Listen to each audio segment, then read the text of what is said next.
Buenas noches a todos.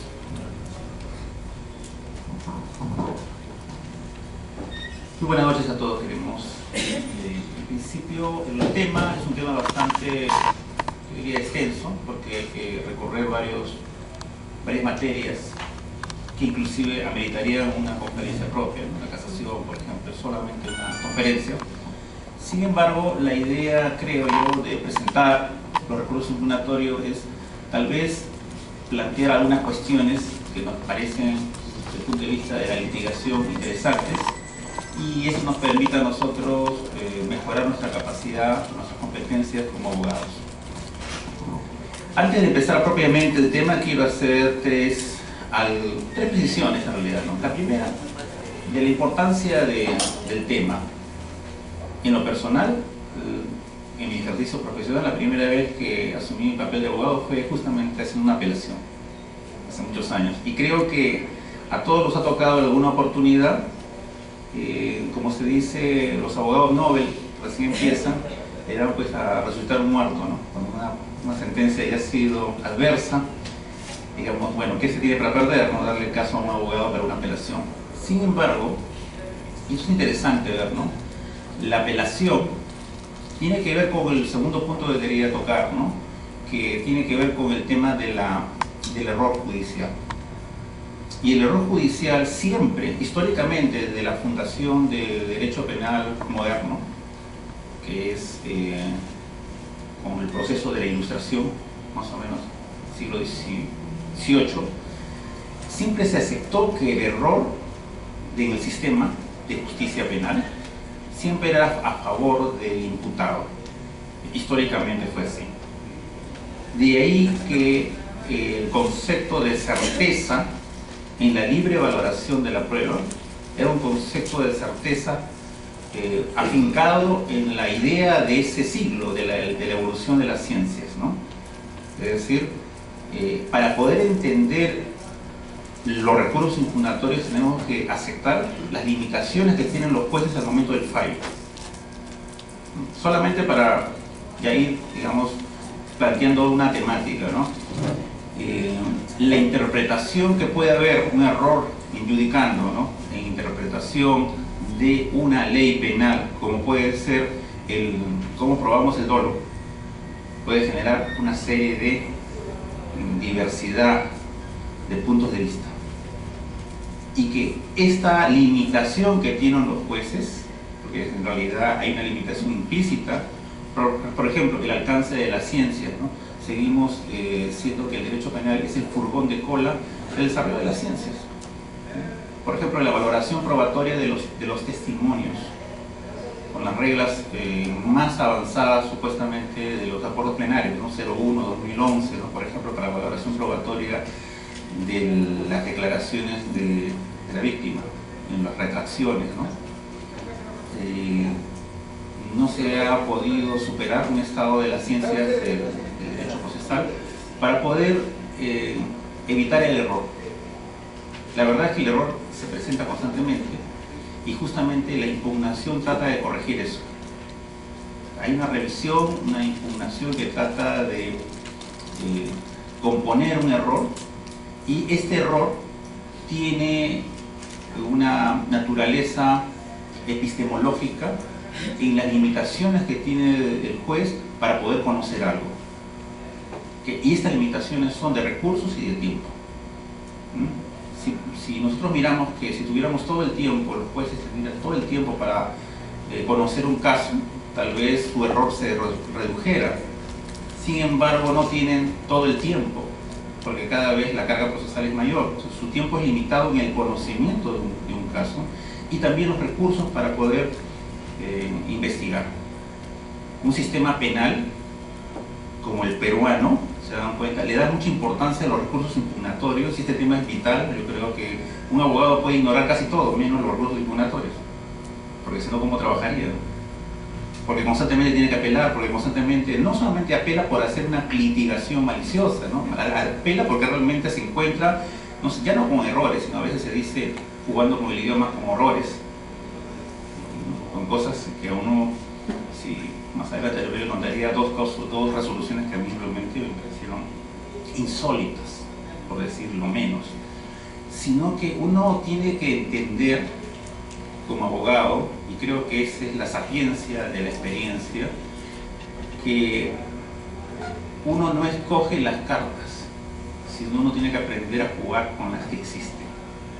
Y estas cartas del juego de la litigación es así. Tenemos un sistema judicial peruano que tiene limitaciones en la investigación. Por poner una idea, ¿no? Si ustedes ven en televisión, algunos lo usan aficionados para series relacionadas con lo penal. Una serie que siempre ha tenido tanto éxito es CSI. Esto es muy interesante, ¿no? Porque ven que coge un cabello, creo que una hebra de un cabello, y de ahí descubre un crimen, ¿no? Pero tiene unas máquinas impresionantes, ¿no? Eso es porque en ese sistema judicial el error se reduce porque el peso está en la investigación de criminalística.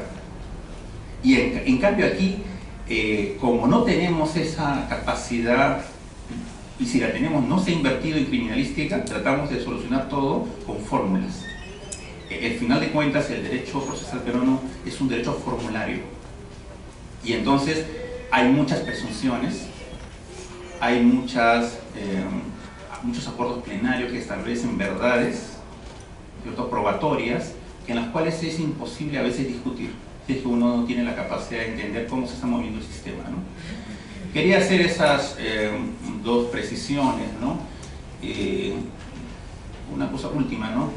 Hay un autor, por ejemplo, yo creo que se ha dicho que el mejor autor sobre estas cuestiones que estoy hablando del error es un profesor, y es curioso, ¿no?, porque no es abogado, no es jurista, ¿no?, pero el que mejor ha entendido el error, y en Estados Unidos se ha discutido muchísimo, porque ellos tienen una fórmula más allá de toda duda razonable, la que en nuestro sistema indubio pro reo, ¿no?, pero ellos no tienen el concepto de indubio pro reo, sino ellos tienen más allá de toda duda razonable, debe absolverse, porque ahí es un jurado, es el profesor Larry Lauder, y es un filósofo, epistemólogo, y él ha estudiado mucho el tema del error y cuáles son los límites del razonamiento judicial. Los límites también tienen que ver con el sistema de valoración de la prueba, básicamente, y las relaciones que hay entre el hecho y el derecho. Y de eso tenemos que hablar. Podemos de repente aprender juntos, ustedes contándome sus casos, y de repente, como un gabinete amplio, discutir algunas situaciones, algunas resoluciones, dónde está la falla. Ahora, son muchos recursos, son 4 recursos y una acción, ¿no? Apelación, reposición, apelación, casación, queja y una acción de revisión, ¿no? A mí me parecería que, yo creo que a ustedes, a mí en lo personal, me parece más interesante, más sabroso, en el sentido culinario, si cabe el término, discutir ampliamente el tema de la casación, por las posibilidades que tienen los abogados y además por lo novedoso que es en un sistema como el nuestro, aunque en realidad la casación de una u otra manera existía a través de la queja extraordinaria, ¿no? O sea, una forma u otra, en cierta manera se estaba casando la resolución. Y también hablar el tema de las acciones de revisión, que es interesante, ¿no?, porque la vulneración de la cosa juzgada es un tema muy importante, ¿no? Así que en mi exposición, que es breve, porque ya 2 horas es poquísimo tiempo, se va hablando, voy a hablar primero de cuestiones generales, vamos a pasar rápidamente los recursos que he mencionado y después darle más peso al tema de la casación y de la acción de revisión. El derecho de impugnación es un derecho, pero no siempre lo fue. Ese es el punto interesante, ¿no? O sea, habrán escuchado del efecto devolutivo, ¿no? Siempre se habla, hay un efecto devolutivo. En sentido práctico, devolutivo tiene que ver con devolver a alguien. Y entiende que solamente se puede devolver lo que le pertenece a uno. O sea, si yo le pido algo y no es mío, usted dice, ¿qué te voy a devolver? Si no es mío. Entonces, ¿por qué es devolutivo? Devolutivo tiene que ver con algo interesante, que no siempre fue un derecho. En los orígenes, la impugnación no era un derecho de los justiciables, de las partes, sino el derecho era del rey. O sea, en la medida que era un atributo del rey o del gobernante, por decirlo de una manera, él no podía, recordarán pues ya que se acerca la Navidad, el rey Salomón y sus juicios salomónicos, es decir, tan perspicaces, tan equitativos, tan ponderados, Los conflictos que se desarrollan en una sociedad cuando la sociedad judía creció son múltiples, así que el rey por sí solo no puede administrar justicia, así que él delega. Esas personas que le delegan poder de administrar su justicia, pueden emitir fallos equivocados, erróneos o inclusive corruptos. Y por eso uno, en el sentido histórico de la impugnación, se apelaba para que el efecto devolutivo le devuelvan al rey al que le pertenece su derecho, no es el derecho del justiciable, sino de él puede hacer justicia. Esto cambia, es importante, ese giro copernicano, o sea, el cambio del sentido de las cosas, cambia con la Revolución Francesa. Los orígenes inclusive de la casación tienen con la Revolución Francesa, ¿no? Si bien es cierto, era una institución que se rastrean sus orígenes, ¿no?, más antes, ¿no?, con Roma, ¿no?, pero en realidad el origen de la casación como tal y como impugnación es en la Revolución Francesa. Y la Revolución Francesa, dato curioso, se hizo contra los reyes, es cierto, le cortaron la cabeza a uno, guillotinaron a uno, pero se hicieron también contra los jueces. O sea, fue una revolución contra los jueces. Y lo primero que hicieron ellos fue, si recordarán por sus clases de historia, capturar una cárcel. La Bastilla era una prisión. Y justamente porque se entendía que la gente que estaba ahí estaba injustamente detenida. Y por eso asaltaron la Bastilla, 14 de julio, ¿no es cierto?, de 1789. Esta revolución que se hizo contra los jueces cambió las cosas y se convirtió en un derecho entonces. Recién a partir de ese momento histórico ya no se entiende qué es el derecho de los reyes, porque ya no estaban, sino era un sistema distinto. Ellos proclamaban la razón. Inclusive, como fue una revolución contra los jueces, el Tribunal de Casación en realidad era un tribunal de control constitucional, para que los jueces no hagan interpretaciones graciosas.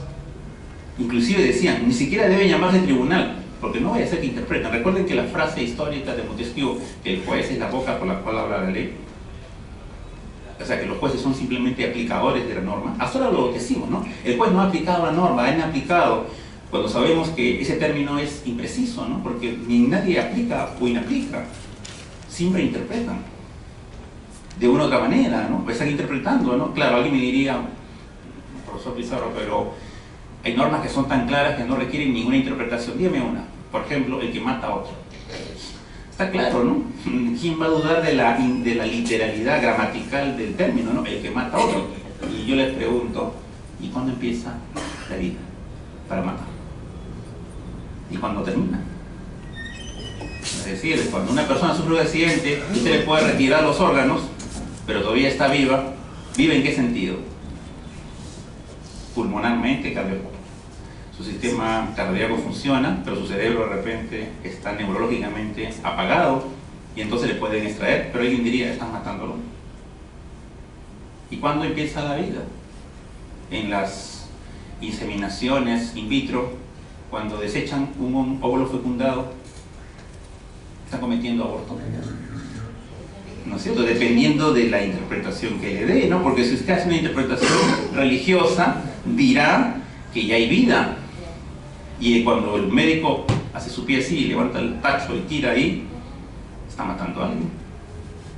Entonces, esa pretensión de la primera idea, el derecho a impugnación es un derecho moderno, no tiene nada que ver con el pasado, porque la historia del derecho penal y procesal arranca con la Ilustración. Antes ese derecho no pertenecía a los ciudadanos, porque ni siquiera había ese concepto moderno como lo tenemos nosotros de ciudadano, porque la ciudadanía siempre era clasista, ¿no? Pertenecía a pocos, ¿no? Ciudad espartana, en Roma, ¿no? No cualquiera era ciudadano, había diferentes conceptos, ¿no? Ese derecho se va a graficar en una serie de documentos, ¿no? En una serie que van a ser nuestro amparo legal.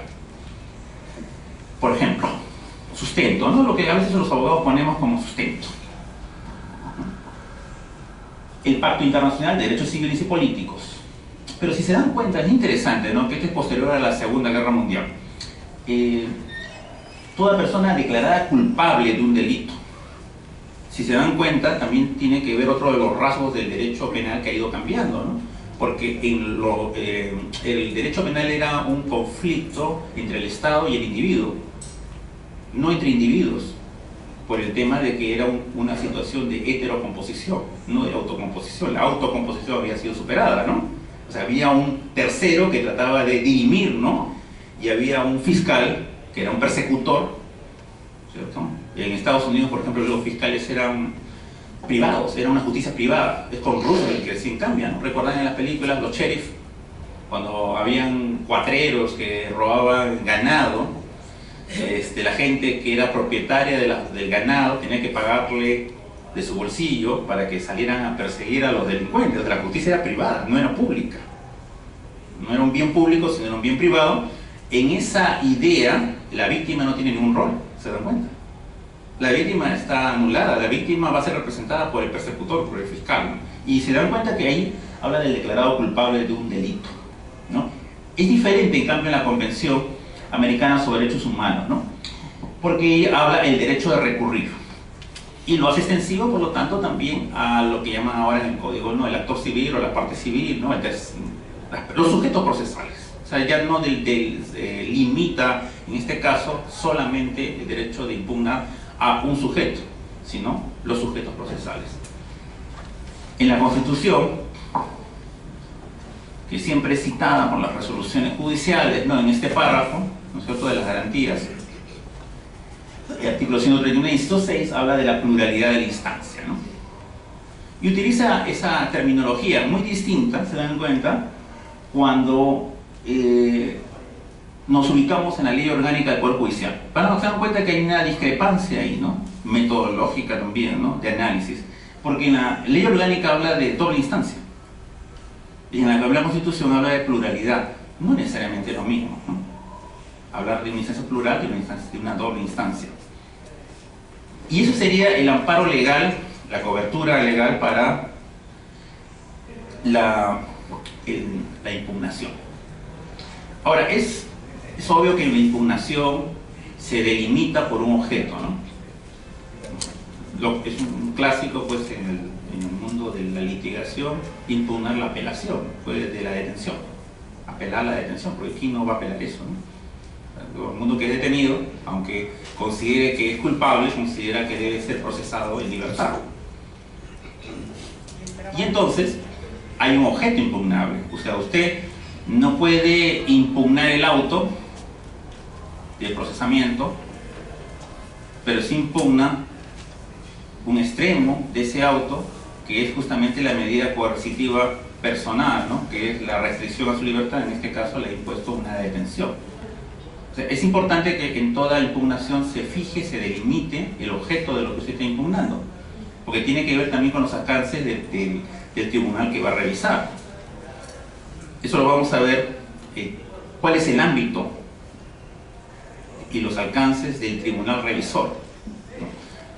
¿Qué más tenemos? Los sujetos que impugnan, ¿no? Es obvio, pues, que el que tiene una legitimidad, ¿no es cierto?, en el proceso, es el Ministerio Público, pero no necesariamente el agraviado. Hay reglas, hay procesales muy claras, ¿no es cierto?, para poder impugnar tiene que haberse constituido, igual con el tercero perjudicado y también con el tercero civilmente responsable, ¿no? Entonces, está claro que ahí debe haber una legitimidad. Y el medio de impugnación ya tiene que ver con la legalidad procesal, es decir, va a depender del instrumento que usted tiene un abanico, como un pintor tiene una paleta de colores. ¿Qué planteo? ¿Reposición? ¿Puedo plantear una reposición antes de apelar?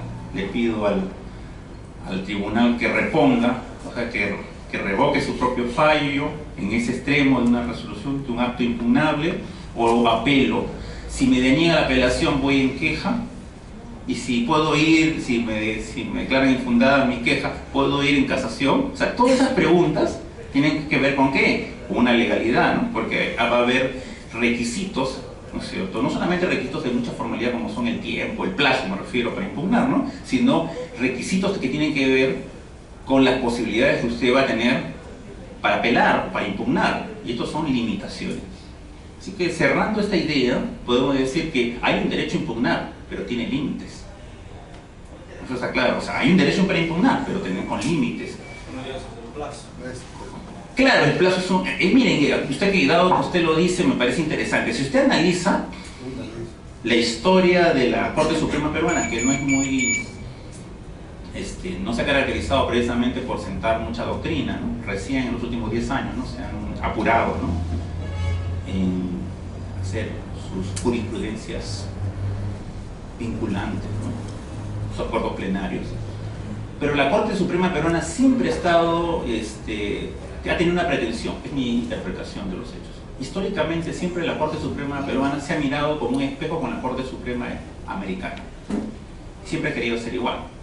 No sé si sus virtudes, pero sí sus prerrogativas. Y dice, la Corte Suprema solamente debe haber pocos casos. Siempre escuchan que los jueces dicen, debe haber pocos casos para que siente... Pero claro, porque la Corte Suprema Americana ve pocos casos realmente.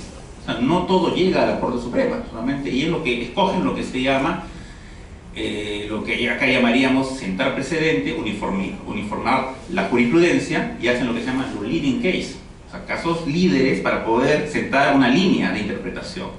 Pero ellos no, ellos se ven atiborrados de cientos o de miles de quejas de recurso de nulidad y dicen, nos hemos convertido prácticamente en un tribunal común.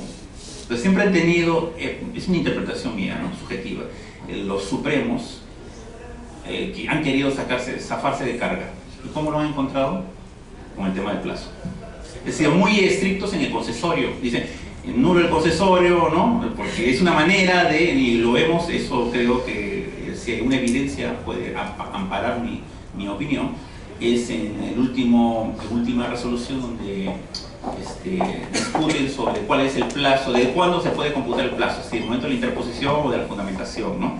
Entonces yo creo que siempre en el fondo esconde una idea de lo Supremo de tratar de como diríamos, ¿a quién le paso el fardo? ¿A quién le paso la pelota? Esa pelota que es pesada, miles, cientos de miles de expedientes imagínense que es como si fuera su sistema de drenaje en su casa. ¿Qué pasa cuando hay un atoro? Apesta, ¿no? Entonces lo mismo pasa en el Poder Judicial. Hay un atoro de 1 millón de expedientes. Apesta también. Apesta porque toda la gente que quiere justicia no la alcanza, ¿no? Y eso es algo que hiere en su sensibilidad y por eso se expresa en las encuestas donde la gente dice que es una de las instituciones de menor credibilidad. Por más que hoy día escucha a su presidente pidiendo más presupuesto, pero no para la reforma, sino para ellos, para su sueldo, ¿no? Por eso quieren trabajar menos y ganar más. Bueno, si trabajar menos, pero eso podemos hablar después, ¿no? Yo creo que lo importante es la competencia y la eficiencia. Creo que es eso, ¿no? Es eso, que se debe medir por eso, ¿no? Pero bien. Formalidades, lo que usted hablaba, ¿no? Dentro de las formalidades más importantes, y está con negrita, es la expresión del agravio. Sí, determinante. Cuando usted está empezando a aprender digamos, el arte, porque es un arte, ¿no? Del litigio, porque no es lo mismo tener el título de abogado que saber litigar, pues son dos cosas distintas, ¿no? Porque el otro requiere una técnica, una estrategia y un arte.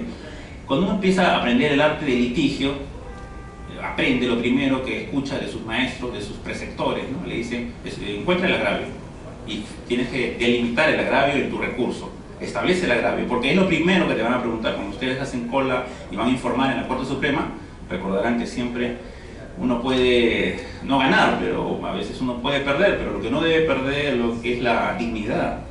Y a veces algunos colegas hacen muy mal su trabajo porque los magistrados, generalmente algunos vocales supremos, se engolosinan en hacerlo quedar mal, ¿no? Y les preguntan, ¿y cuál es el agravio? Y no saben decir, ¿no? ¿Qué es impugnando usted? Escucho. ¿Seguro? Yo he escuchado muchas veces magistrados que le dicen así, le llaman la atención, ¿no? Es porque hay que establecer el agravio. ¿En qué le agravia esa resolución?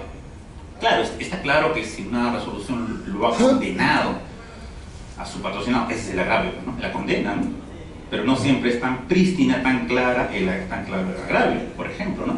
De repente usted no cuestiona la condena, sino lo que usted está cuestionando es la agravante. Porque para usted es importante como abogado la agravante. Por ejemplo, 296 es diferente de 297 en tráfico de droga. Entonces, a mí lo que me interesa, igual pasaría, digamos, con lo de nuestro expresidente Fujimori, ¿no? Que era lo más importante que lo condenen. Yo creo que esa condena ya estaba cantada, ¿no? un año antes, ¿no? Si lo importante era que no le impongan la frase, ¿no? Delito de lesa humanidad. ¿No es cierto? Entonces, ese es el agravio de repente que le ha afectado, y inclusive por eso no puede salir su indulto.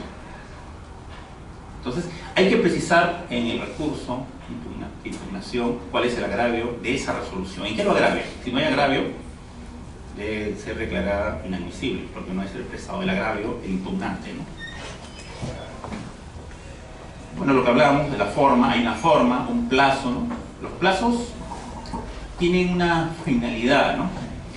Que si una persona no interpone un recurso de un plazo determinado, esa omisión está mandando un mensaje que no quiere impugnar, y por lo tanto ese plazo no puede ser ilimitado. El único que no es un recurso, sino es una acción. La acción de revisión no tiene plazo, pero porque no es un recurso, justamente. Pero todos los recursos tienen un plazo, y el plazo tiene que ser justamente un tiempo para que él pueda interponerse la apelación. Por ejemplo, ¿no? Una cuestión de estrategia. Si en audiencia le imponen una condena efectiva a su patrocinado, la pregunta es, ¿impugno o no impugno? Entonces usted dirá, ¿apelará el fiscal o no el fiscal? Por el tema de la reformatio imperio, la reforma peor. Ya saben, pues, ¿no? Si no apela el fiscal, lo peor que le puede pasar a su cliente, usted le dice, lo peor que te puede pasar es que te confirmen. Pero si apeló el fiscal, lo peor que te puede pasar es que te eleven, porque la sala podría hacer eso, podría reformar en peor, porque hay una prohibición si es que existe, ¿no es cierto?, una apelación, en este caso también del Ministerio Público.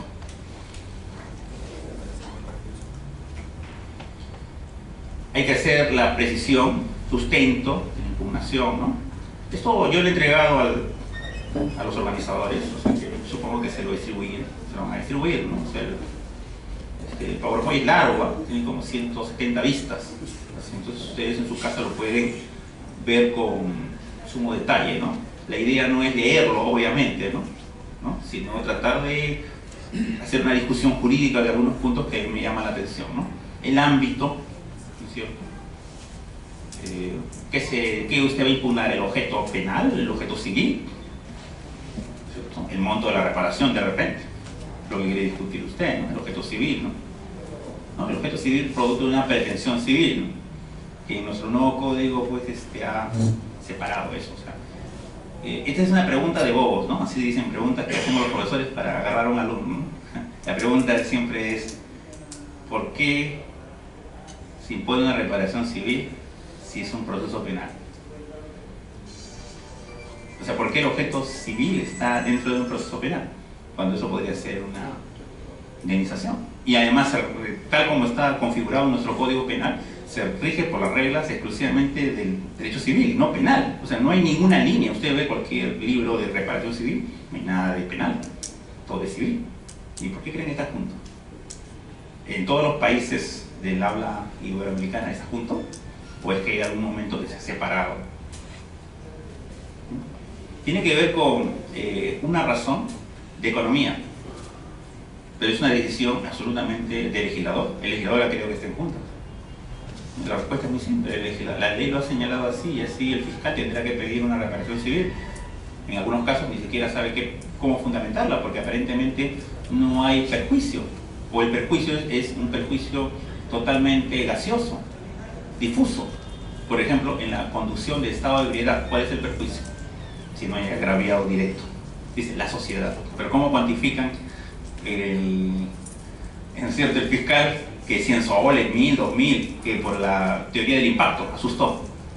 Entonces, como generó susto que hubo un borracho que estaba manejando, digamos, sin ponerle cuánto. ¿Se da cuenta? Entonces, lo que usted va a impugnar, porque a su cliente le han impuesto por conducir mareado, superando el límite permitido, es 2000 soles. Usted dice, yo impugno. O sea, claro, porque si voy a encontrar y hay un dosaje etílico, ya está claro, pues no, ¿qué va a impugnar? O sea, es algo que usted no tiene sentido común, ¿no? O sea, por impugnar no se va a hacer, ¿no? Pero que ya está, es una condena firme. Doctor, pero en ese caso de Villagrés, ¿no? Donde no hay nadie que se asustó o nada, sino que el policía lo cogió al señor, sí, que estaba en Villagrés, entonces hay una reparación civil me imagino por gastos administrativos que el Ministerio Público ha movilizado gente, fiscal, policía, papeles, tinta, no sé. Su sustento En tiene... ese sentido podría ir. A ver, si imagínese que usted lo pone en un recurso impugnatorio, ¿no? Usted representa como el procurador, yo le diría, pero ese delito, el agraviado, es la sociedad y no el Estado. Entonces ahí el problema está que a mí un poco me interesa que yo haga una denuncia y esa denuncia le genere un gasto al Estado, ¿no? Porque por ciudadano yo hago ejercicio de mi derecho, ¿no? ¿No es cierto?, de tutela jurisdiccional efectiva, ¿no? Por eso, precisamente en penal, que la reparación civil es bajísima, casi es simbólico. No, ese es un tema que yo quiero no profundizar porque es un tema que da para mucha tela para cortar, pero lo que quería llamar la atención es que cuando uno va a apelar el objeto, ¿no es cierto?, civil, la reparación civil, el monto, porque lo que está apelando es el monto, ¿correcto? El extremo de la cuantificación, ¿no? Hay temas que son sumamente complejos en la litigación. Por ejemplo, apelar el monto en un homicidio culposo. ¿Y cuánto vale la vida? ¿Se ha puesto a pensar eso? Claro, alguien va a decir desde el punto de vista romántico, y los abogados somos todos menos románticos, somos personas frías, ¿no? Por eso somos una raza maldita, ¿no es cierto? En la Divina Comedia nos han puesto uno de los círculos del infierno, ¿no? Lean en la Divina Comedia, ¿no? Dante Alighieri nos ha puesto a los abogados, a los médicos no hay ningún círculo para médicos, ni para ingenieros, pero sí uno de abogados, ¿no es cierto? Están en el infierno, ¿no? Entonces si nos han puesto, si siempre nos han tratado mal es porque en realidad algo de verdad habrá, y la verdad es que los abogados siempre hemos sido personas frías en nuestro análisis. Entonces, más allá de todo romanticismo, decir que la vida humana no tiene valor, pero un juez le tiene que poner un valor, pues. O sea, claro, o sea, le tiene que cuantificar, ¿no? Y usted cuando va a apelar va a tener que establecer alguno, cuando usted diga se ha constituido un actor civil, y usted es el abogado del actor civil, que son los familiares del occiso, como usted dice, los montos son diminutos, ¿y quién ha dicho que sea el caso Magali? ¿Cierto? Para terminar. En el caso Magali, no fue, con Paolo Guerrero no fue tan diminuto, y solamente era el honor, ¿no es cierto? Mire, y las reparaciones civiles que han sido impuestas contra el Estado, por el caso de los derechos humanos, ¿no es cierto?, de la Corte Interamericana, no son tampoco tan diminutas, ¿no? No son tan diminutas, así que cuando usted haga una impugnación tendría que fundamentar su agravio, y a eso iba, ¿no?, justamente. Sí, quería preguntar algo. Sí, precisamente, doctor. Suponiendo que un automovilista atropella y le quita la vida a un campesino, sí, que es un campesino que a lo máximo gana 25 o 30 soles diarios, a veces sí, a veces no, pero este campesino muere en ese accidente automovilístico, pero deja 8 hijos abandonados, menores de edad. Pero también esa misma situación, parecido, el mismo automovilista otro día quita la vida a un médico. Ya. Entonces acá hay una diferencia. ¿Cuánto va a ser la reparación civil teniendo en cuenta que ese campesino es analfabeto, pero tiene 8 pequeños hijos, y el médico, un hombre culto con mucho dinero en su educación, pero no tiene hijos? Yo le diría lo que yo haría. A ver, no sé si es lo correcto, porque esto es un tema de los abogados, siempre tenemos diferentes opiniones, pero yo le digo cómo fundamentaría mi apelación, mi impugnación. Yo creo que basaría en dos argumentos. Primero, lo que se llama el proyecto de vida, ¿no es cierto? Hay que ver qué proyecto de vida se truncó, y aunque eso suene mal, ¿no es cierto?, aunque suene mal, es un criterio objetivo para poder establecer un monto. Y en segundo lugar, establecería lo que se llama la pérdida que tiene la sociedad del aporte de esa persona. O sea, hay un daño también a la sociedad porque esa persona ha estado aportando. Miren, aunque suene duro, ¿no?, pero si a uno de estos pandilleros que pululan por acá, por la Plaza Bolognesi, lo asesinan, es un ser humano, y por razones de mucho que nos parezca despreciable, es una vida que merece una reparación. Pero yo pienso que no se puede equivaler a la de un médico cirujano que salva vidas. ¿Por qué? Porque el aporte que hace ese médico al otro es distinto. Es un tema discutible, ¿sabes? Pero no hay manera de establecer el monto de una manera exacta, porque no hay una cuantificación matemática. Porque esto es derecho, no es matemática, no hay exactitud. Y usted, cuando apele, lo que va a escuchar el tribunal son sus argumentos. Y Y va a decir, ¿por qué le va a aumentar el monto? Usted dice, porque el minuto es injusto. No, le aseguro, si usted dice eso, no le va a aumentar nada. Pero usted le dice, en la sentencia tal, en la referencia tal, se llama Magali Medina, por Paolo, que es el honor, le dieron 300.000, y el honor que vale más comparado con bienes jurídicos, honor y vida, ¿cuál vale más? Entonces ya tengo un punto de referencia y puedo hacer que eleven el monto. ¿Correcto? Y además ya no son tan diminutos, al menos yo he visto 2 casos que he tenido. Uno a un hotel por un tema de homicidio culposo, le han puesto 200.000 soles. Que a mí me parecía poco, otros reclamamos 1.358.000. ¿Usted de dónde salió esa cantidad? Salía que sumamos. El joven que murió en un accidente por negligencia del hotel tenía 21 años y era ayudante de chef. Y nosotros sumamos, ¿cuánto ganaría desde su muerte hasta su jubilación? Entonces comenzamos a multiplicar eso, ¿no es cierto? Y comenzamos a multiplicar el dolor que ha causado a su familia. O sea, presentamos como prueba un informe psicológico del padre, la madre y sus hermanos. Pero eso también es rebatible, ¿verdad? Todo es rebatible, señor. Porque de repente el próximo año se iba a la playa, se ahogaba y ya no... No, pero no, tiene razón, pero bueno, no, tiene razón lo que dice, pero lo que pasa es, antes de cederle la palabra, tiene razón lo que dice su colega, ¿no? Pero los jueces fallan con lo que tienen en ese momento, ¿no? No con lo que uno pueda presuponer hacia el futuro, ¿no? Porque si no, mejor no sale, o de repente puedo suponer que lo va a atropellar un carro. Síganme. Sí.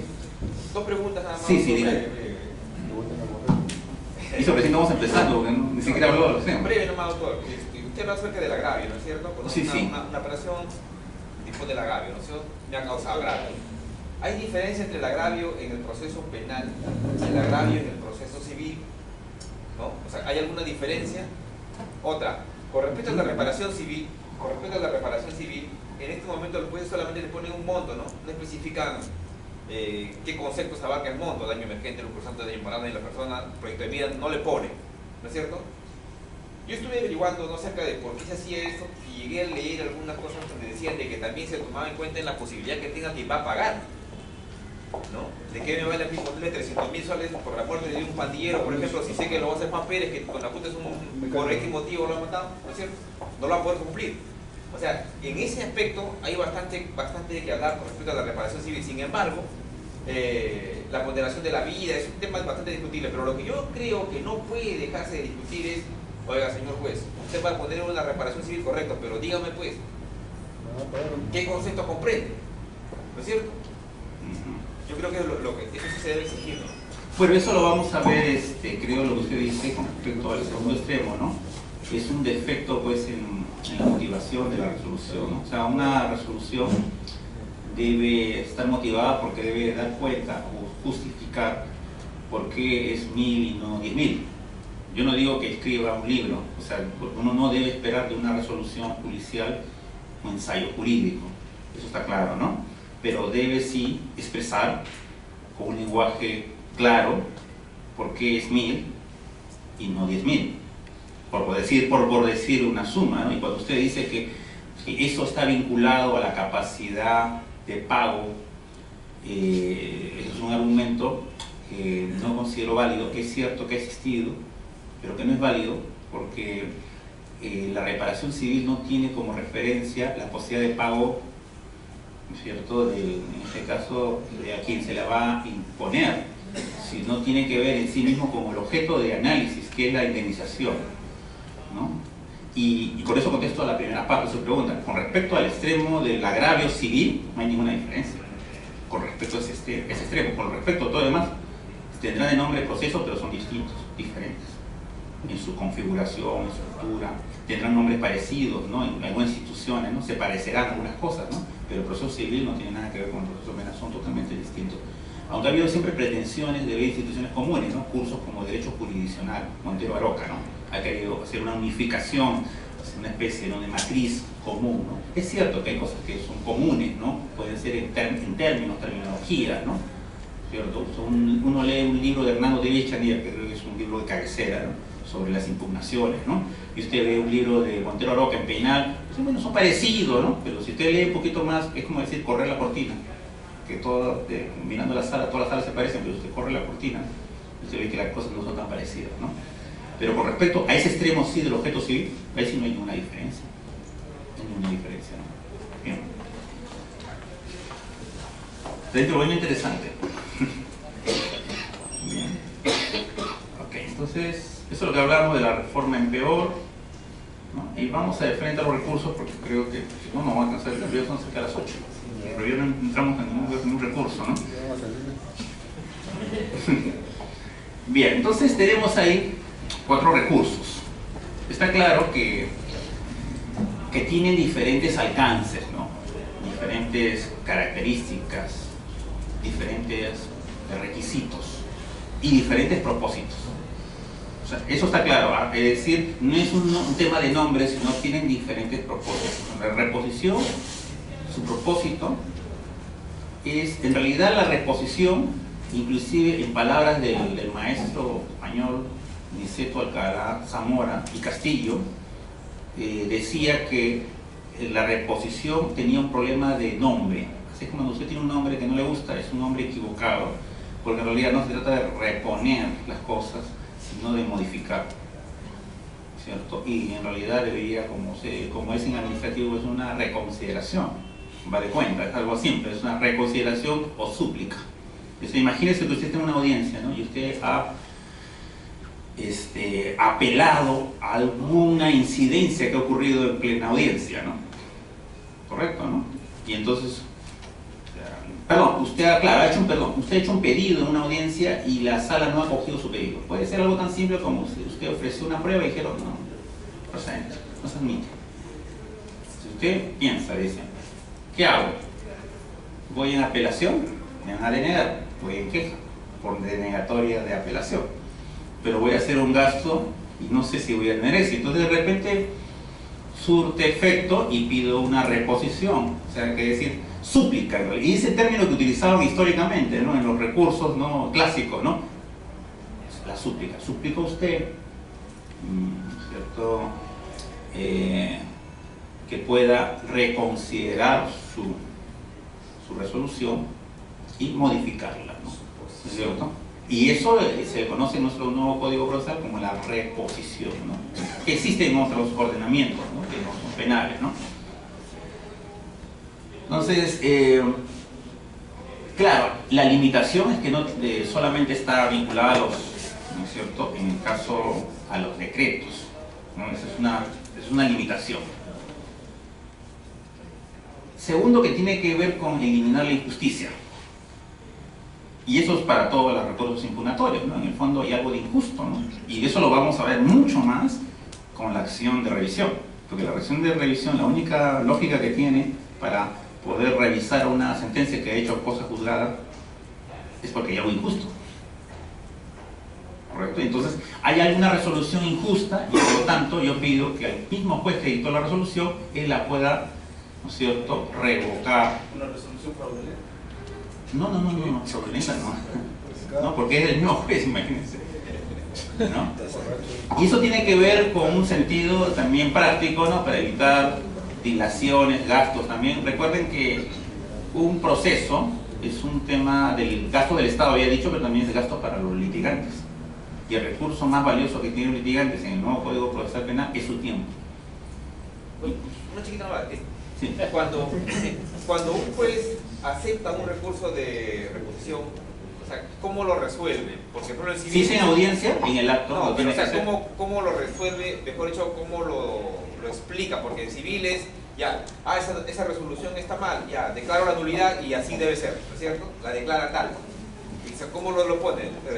Usted dice cómo repone para evitar el prevaricato, porque digamos, porque claro, lo que usted está diciendo, pero en realidad no es una acción prevaricadora, sino es un tema de interpretación. O sea, es un tema que, ¿no es cierto?, la interpretación es disímil, no siempre es uniforme sobre algunas instancias. Por ejemplo, voy a poner solamente, así como dice, una chiquita. ¿Qué es prueba prohibida? Si le preguntamos al doctor Miranda Trampes, un clásico, ¿no?, él le va a decir que prueba prohibida es inclusive la prueba que infracciona la legalidad procesal. Si usted lee a San Martín y le dice prueba prohibida solamente es la que infracciona derechos fundamentales. Si usted, o sea, es decir, solamente en ese punto de la prueba prohibida hay de dos autoridades. Si usted considera que el doctor Lajar Martínez es una autoridad, el doctor Miranda Trampes, que hace poco estuvo y lo ha invitado a la Corte Suprema, es otra autoridad intelectual. Y sobre un mismo punto hay dos interpretaciones. Así que eso no es prevaricato, son problemas de interpretación. O sea, por ejemplo, yo ofrezco un medio de prueba y la sala ha considerado que es un medio de prueba ilícito. Y usted le pide en súplica que reconsidere porque le dan mejores argumentos. Entonces ahí no hay acción prevaricadora. Eso está claro, ¿no? No es distinto, ¿no? Prevaricar es otra cosa, ¿no? Bien, eso lo pasamos porque es terrible, ¿no? Y ahí venía, ¿no? El objeto impugnable, ¿no? Los decretos, pero también pueden impugnarse resoluciones en audiencia. Eso es una cosa interesante, ¿no? Porque es claro que la audiencia es algo muy dinámico. El perfil de un abogado de audiencia es distinto de un abogado de despacho, ¿no? Un abogado de despacho tiene más tiempo para hacer sus recursos, ¿no? Pero en cambio un abogado de audiencia es un abogado que tiene que tener bastante claridad de conceptos. Yo siempre digo que un abogado de audiencia es una persona que no necesariamente sabe mucho, pero lo poco que sabe lo sabe bien. ¿No es cierto? Y habrán visto, ¿no? Porque he visto abogados de mucho cartel que han ido a una audiencia y otro abogado que no tiene mucho cartel se lo ha comido, porque es más práctico y sabe mejor litigar. O sea, no el que sabe más litiga mejor, eso está claro, sino quien utiliza mejor sus herramientas. ¿Correcto? Porque tiene una experticia, lo que, miren, no se han puesto a pensarlo. A ver, yo les pregunto algo, una pregunta que no tiene que ver con el derecho, que los hago para que se den cuenta de lo importante que es las horas de vuelo. Les digo horas de vuelo porque cuando usted se sube a un avión para que lo lleve a algún lugar del mundo, del Perú, yo siempre le pregunto, y digo, voy a rezar, pero no por mí, voy a rezar para que el piloto esté tranquilo, esté encomendado. O sea, yo me encomiendo no a Dios, sino a Él lo encomiendo, porque mi vida depende de Él, ¿correcto? ¿Y de qué depende de su experiencia? Pero pregunto, ¿no hubo un día donde se subió por primera vez a un Boeing de 150 pasajeros? ¿Y por qué le permitieron? Porque tenía horas de vuelo, que hacen simuladores, ¿no?, de vuelo, y ahí tienen muchas horas. Si no acumulas horas de vuelo, no puedes navegar un barco ni puedes conducir, pilotar un avión. Y le pregunto, ¿cuántas horas de vuelo tiene usted para litigar en una audiencia? Porque si no tienen horas de vuelo, va a ser muy complicado para usted. Los jueces se lo van a comer primero, porque los jueces son prácticos, ellos quieren terminar. Recuerden que ellos en realidad son burócratas. Véanlo así, los jueces no son seres especiales, los jueces son como nosotros, y ellos son en realidad burócratas del Estado. O sea, pero el Estado les paga y son funcionarios. ¿Y qué cosa quiere un funcionario público peruano? Cumple una ley. ¿Cuál es la ley? Con perdón de algunos trabajadores aquí, pero es una ley que yo trabajé en el Poder Judicial y sé cuál es la ley que siempre se cumplió en el Poder Judicial. Aquí me dicen, la ley del menor esfuerzo. Esa es la ley que se cumple. Entonces, si yo encuentro que el abogado no sabe, yo me lo termino rápido en mi audiencia, porque lo peor para él es encontrarse con un abogado que le va a litigar, porque eso va a quitar que el proceso demore más sesiones, y eso va a ser más gasto para mí, porque lo que quiero como burócrata es tener producción a fin de mes. Yo no puedo tener producción si se alarga más el proceso, ¿no es cierto? Y entonces aumenta mi carga y todo. Mi despacho crece y mis dificultades también, mi Navidad va a ser un poco fea, ¿no es cierto? Ellos piensan eso. O sea, usted tiene que, para litigar, metas en la cabeza de él, cómo está razonando, no como usted piensa, sino como él piensa. ¿Okay? El acto de interposición, como vamos a ver, es interesante el aspecto volitivo de toda resolución, de toda impugnación, porque uno se puede desistir. El desistimiento también está considerado. Un desistimiento porque en realidad no hay voluntad, pues, de continuar con la apelación, ¿no? Requisitos, ¿no es cierto? Eso es, bueno, eso es de simple lectura, ¿no? Procedencia, ¿no? Y aquí está. Un error, pues, un error de interpretación, un vicio, ¿no? ¿No es cierto?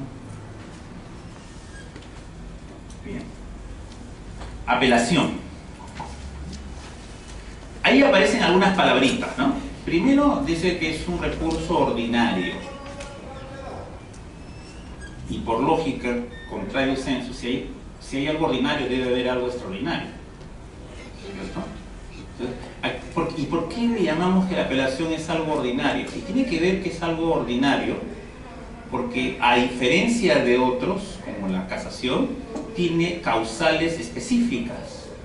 O sea, usted, para interponer una casación, la ley le está obligando a que usted señale las causales, no que a usted se le ocurran, sino las que específicamente están graficadas en la ley. Y si usted no sigue esa línea, ese corsé, ¿no es cierto?, esa limitación, van a declararlo, ¿no es cierto?, procedente. Porque usted, en cambio, en la apelación no. La apelación es libre. Usted puede decir que los fundamentos y las causales de apelación son amplias. Su repertorio es amplísimo. Es una indebida interpretación del artículo 240 del Código Penal, ¿no es cierto? Yo considero que se ha infraccionado el derecho de defensa, todo lo que se le ocurra. No hay una valoración adecuada de la prueba, no se han tomado en cuenta los hechos, etcétera, etcétera. Es amplio los motivos por los cuales, las causales a las cuales usted pueda apelar, ¿cierto? Y ya habíamos hablado un poco de los efectos, ¿no? Efecto devolutivo en el sentido histórico, ¿no?, de devolver algo, ¿no? Hay un acuo, término, ¿no?, el inferior, por decirlo de una forma, ¿no?, jerárquica, y un acuen, ¿no?, o sea, alguien que va a elevar y va a un concesorio, y ese concesorio, esa persona que es el acuen, va a resolver porque le han devuelto algo que le pertenece. Los efectos, después, cuando dice efecto suspensivo, porque se suspende, ¿no es cierto?, cuando se interpone la apelación, suspende los efectos de la resolución cuestionada, sin efecto suspensivo. Por ejemplo, cuando se condena a una persona, y ustedes lo ven todos los días en la televisión, se condena a una persona a pena efectiva, privativa de libertad efectiva, y usted apela, dice, apelo, pero ¿dónde se lo lleva? ¿Se va a un caso o se va a la prisión? Y entonces, si apeló, ¿y por qué no suspendió? Porque hay una ejecución provisional. ¿Se da cuenta? Y esas reglas, porque hay una ejecución provisional, a pesar de que haya apelado, porque si fuera efecto suspensivo, usted apela y ya no se va a la prisión, ¿no? Se va, simplemente continúa en el estado de la medida cautelar que le haya tenido antes, ¿no? Tiene estado como comparecencia, no tiene por qué irse, pero se ejecuta. Caso Chejade, ¿no? Hoy día creo que es entregado, ¿no? ¿Cierto? Porque habían variado, ¿no es cierto? Y eso es otra de las cosas que vamos a ver. Esa es otra de las novedades de este nuevo código, ¿no? Hablando de ese tema, ¿no? Puntualmente, ¿no? La condena de un absuelto. Eso, recuerden, que es a diferencia del código, el vetusto Código de Procedimientos Penales, que era vetusto, pero algo bueno tenía, ¿no es cierto? Cuando usted lograba que su cliente sea absuelto, lo peor que le podía pasar en una apelación, obviamente, del Ministerio Público, ¿qué era lo peor que le podía pasar? No, que declare la nulidad, ¿no es cierto? Y renueven ese acto procesal, o sea, dicen, no, den la nulidad y otra vez lo mandan para que otra vez. Yo tengo un caso donde 5 veces lo anularon, o sea, estamos hablando que 5 veces lo absolvieron. Y entonces yo pregunté, preocupado, ¿y cuánto es el límite? Me dijeron, esto como parece el título de un reality show. No hay límite, me dijeron.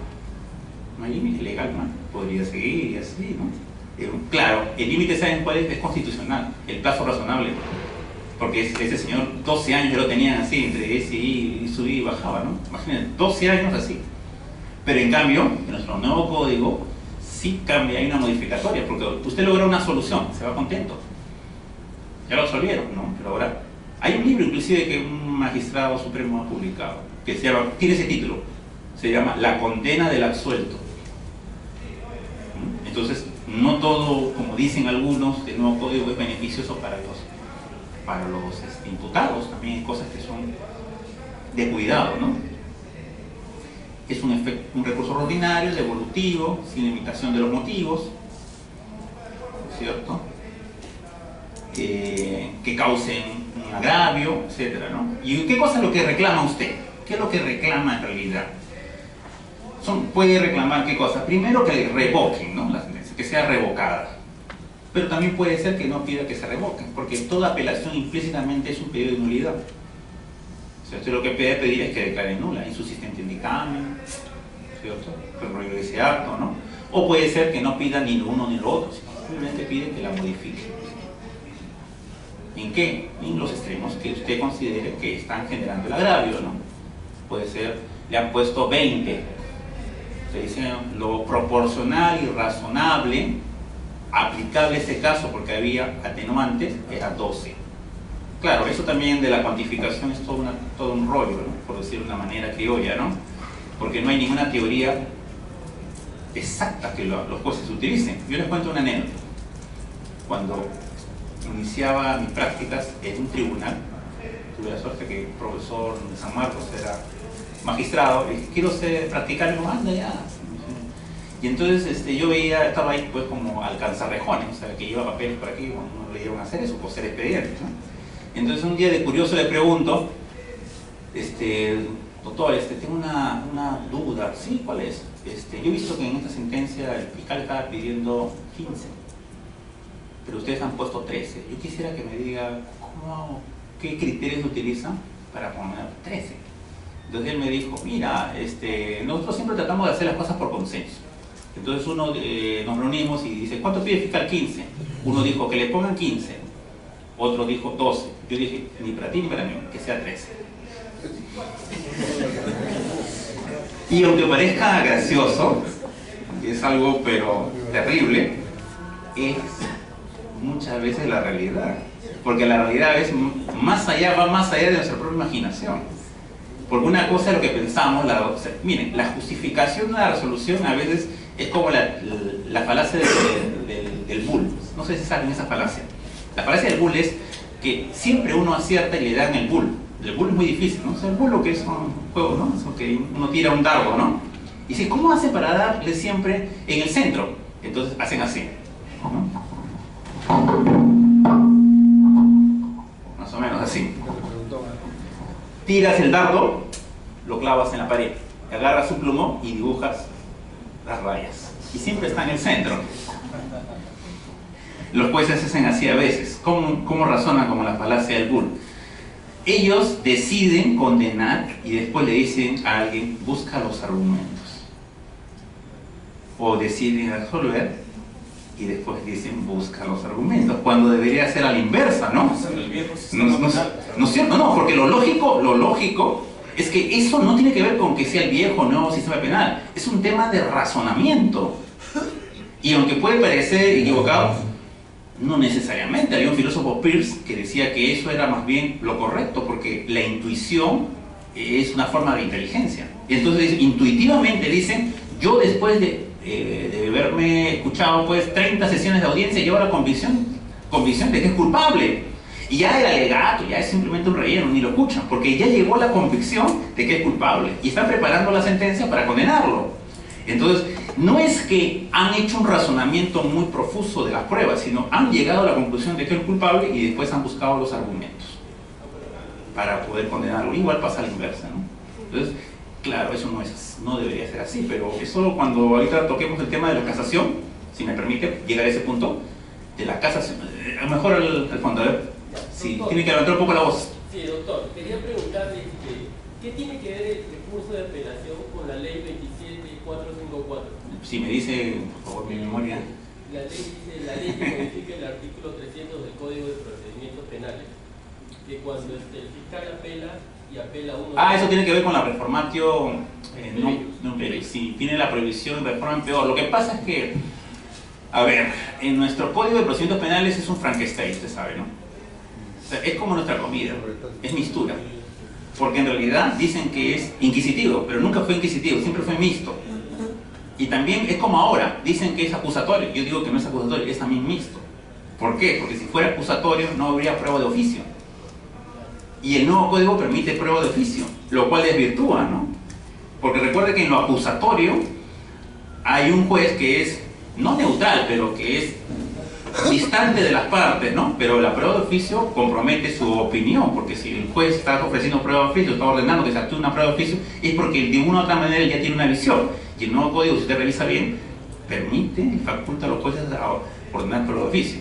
Así que ese artículo 300, como es un Frankenstein, es porque como el código fue producto de una etapa de los años 40, pero que no había, antes de la Constitución de 79, que viene a recoger una serie de garantías, ha tenido que ir parchándose, ¿no? Y uno de los parches es la aparición del concepto de la prohibición de reforma en peor, ¿no? Eso es, simplemente. Sí. Un poco lo que decíamos, un poco de historia, ¿no? La historia nos permite entender las cosas. Yo utilizo siempre la historia para entender las cosas, no por un tema simplemente de cultura, ¿no? Nos permite entender el sentido que tenía la apelación, ¿no? Eso es lo que habíamos estado viendo, los efectos, ¿no?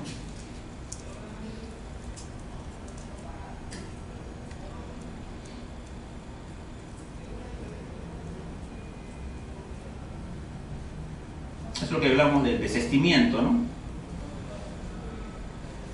La competencia, ¿no? Y eso es importante, yo creo que sí, eso medita la competencia, ¿no? Si ustedes ven, tiene limitado sobre el tema del cual debe versar. Hay un límite, ¿no?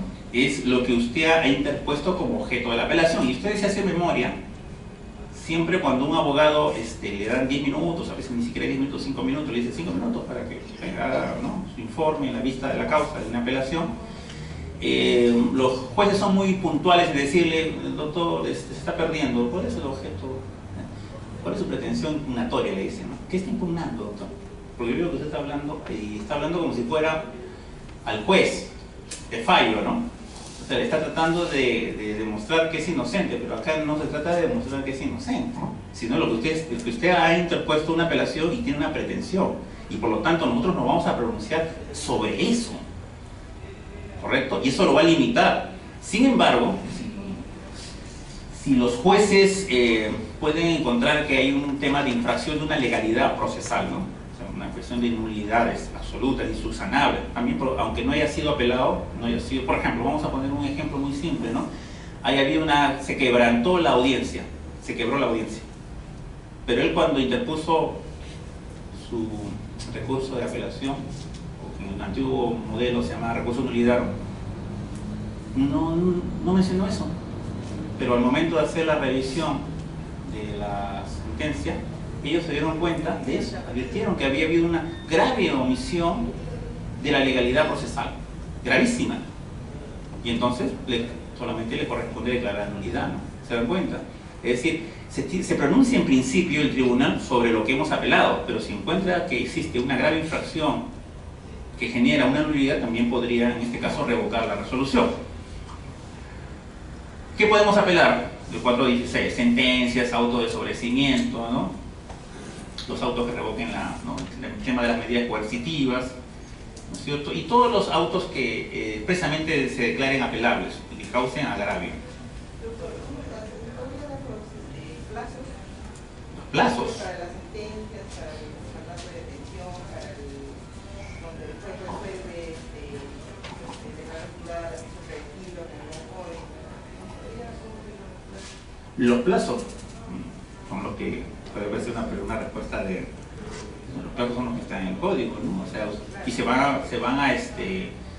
van a computar. O sea, hay un tema que sí que me parece que interesante, ¿no? Su pregunta, ¿no? Que es, ¿desde cuándo el plazo? Porque justamente una cosa es el acto de interposición de la impugnación y otra cosa es la fundamentación. Porque ahí, ¿no es cierto?, ahí convergen dos situaciones, ¿no? Yo tengo 3 días para impugnar, por ejemplo, ¿no? 5 días para impugnar, 10 días, ¿no es cierto? Pero, ¿cuántos días tengo para fundamentar? ¿Cierto? En la interpretación que hace la Corte Suprema, que es tratar de romper con ese tiempo que tienen los abogados para poder fundamentar, porque recuerden que los abogados también tenemos bastante, no solamente una causa, sino muchas causas. Los abogados lo que hacían era apelaban y esperaban que le notifiquen el concesorio para de ahí recién contar, ¿no es cierto?, sus 10 días. Bueno, la Corte Suprema de hecho no es así, desde el momento que se cuenta de los 10 días del momento que interpuso. Correcto. Eso es lo que... no, y después el tema del plazo, yo les cuento una anécdota. Yo siempre consideré, con la disculpa, ¿no?, del caso, que eso no es un tema de procesal, sino es un tema de procedimiento, ¿no? El problema de los términos de los plazos, un tema de procedimiento y no de procesarlo. Número de votos. Eso es interesante, ¿no? El tema de la presentación del problema. Claro, porque se decía, una apelación ya no es un espacio para la valoración probatoria, porque la valoración probatoria es un acto que tiene que ver con el principio de inmediación. ¿Correcto? No sé, entonces ahí se quebrantaría la inmediación, en tanto estaría valorándose la prueba, pero es que acá no están hablando de la prueba de la culpabilidad o de la absolución, sino están hablando la prueba de mi apelación, que es una cosa distinta, ¿no? Entonces, yo presento una serie de documentos que le dan peso, le dan cobertura, le dan fortaleza a mis argumentos de mi agravio, que es distinto, ¿no es cierto?, a lo que se le está pidiendo a la sala, ¿no? Es decir, que yo estoy ofreciendo pruebas y sobre eso quiero fundamentar. Eso sería algo que no se podría aceptar y acá es distinto, ¿no? En el 420.3. Ok.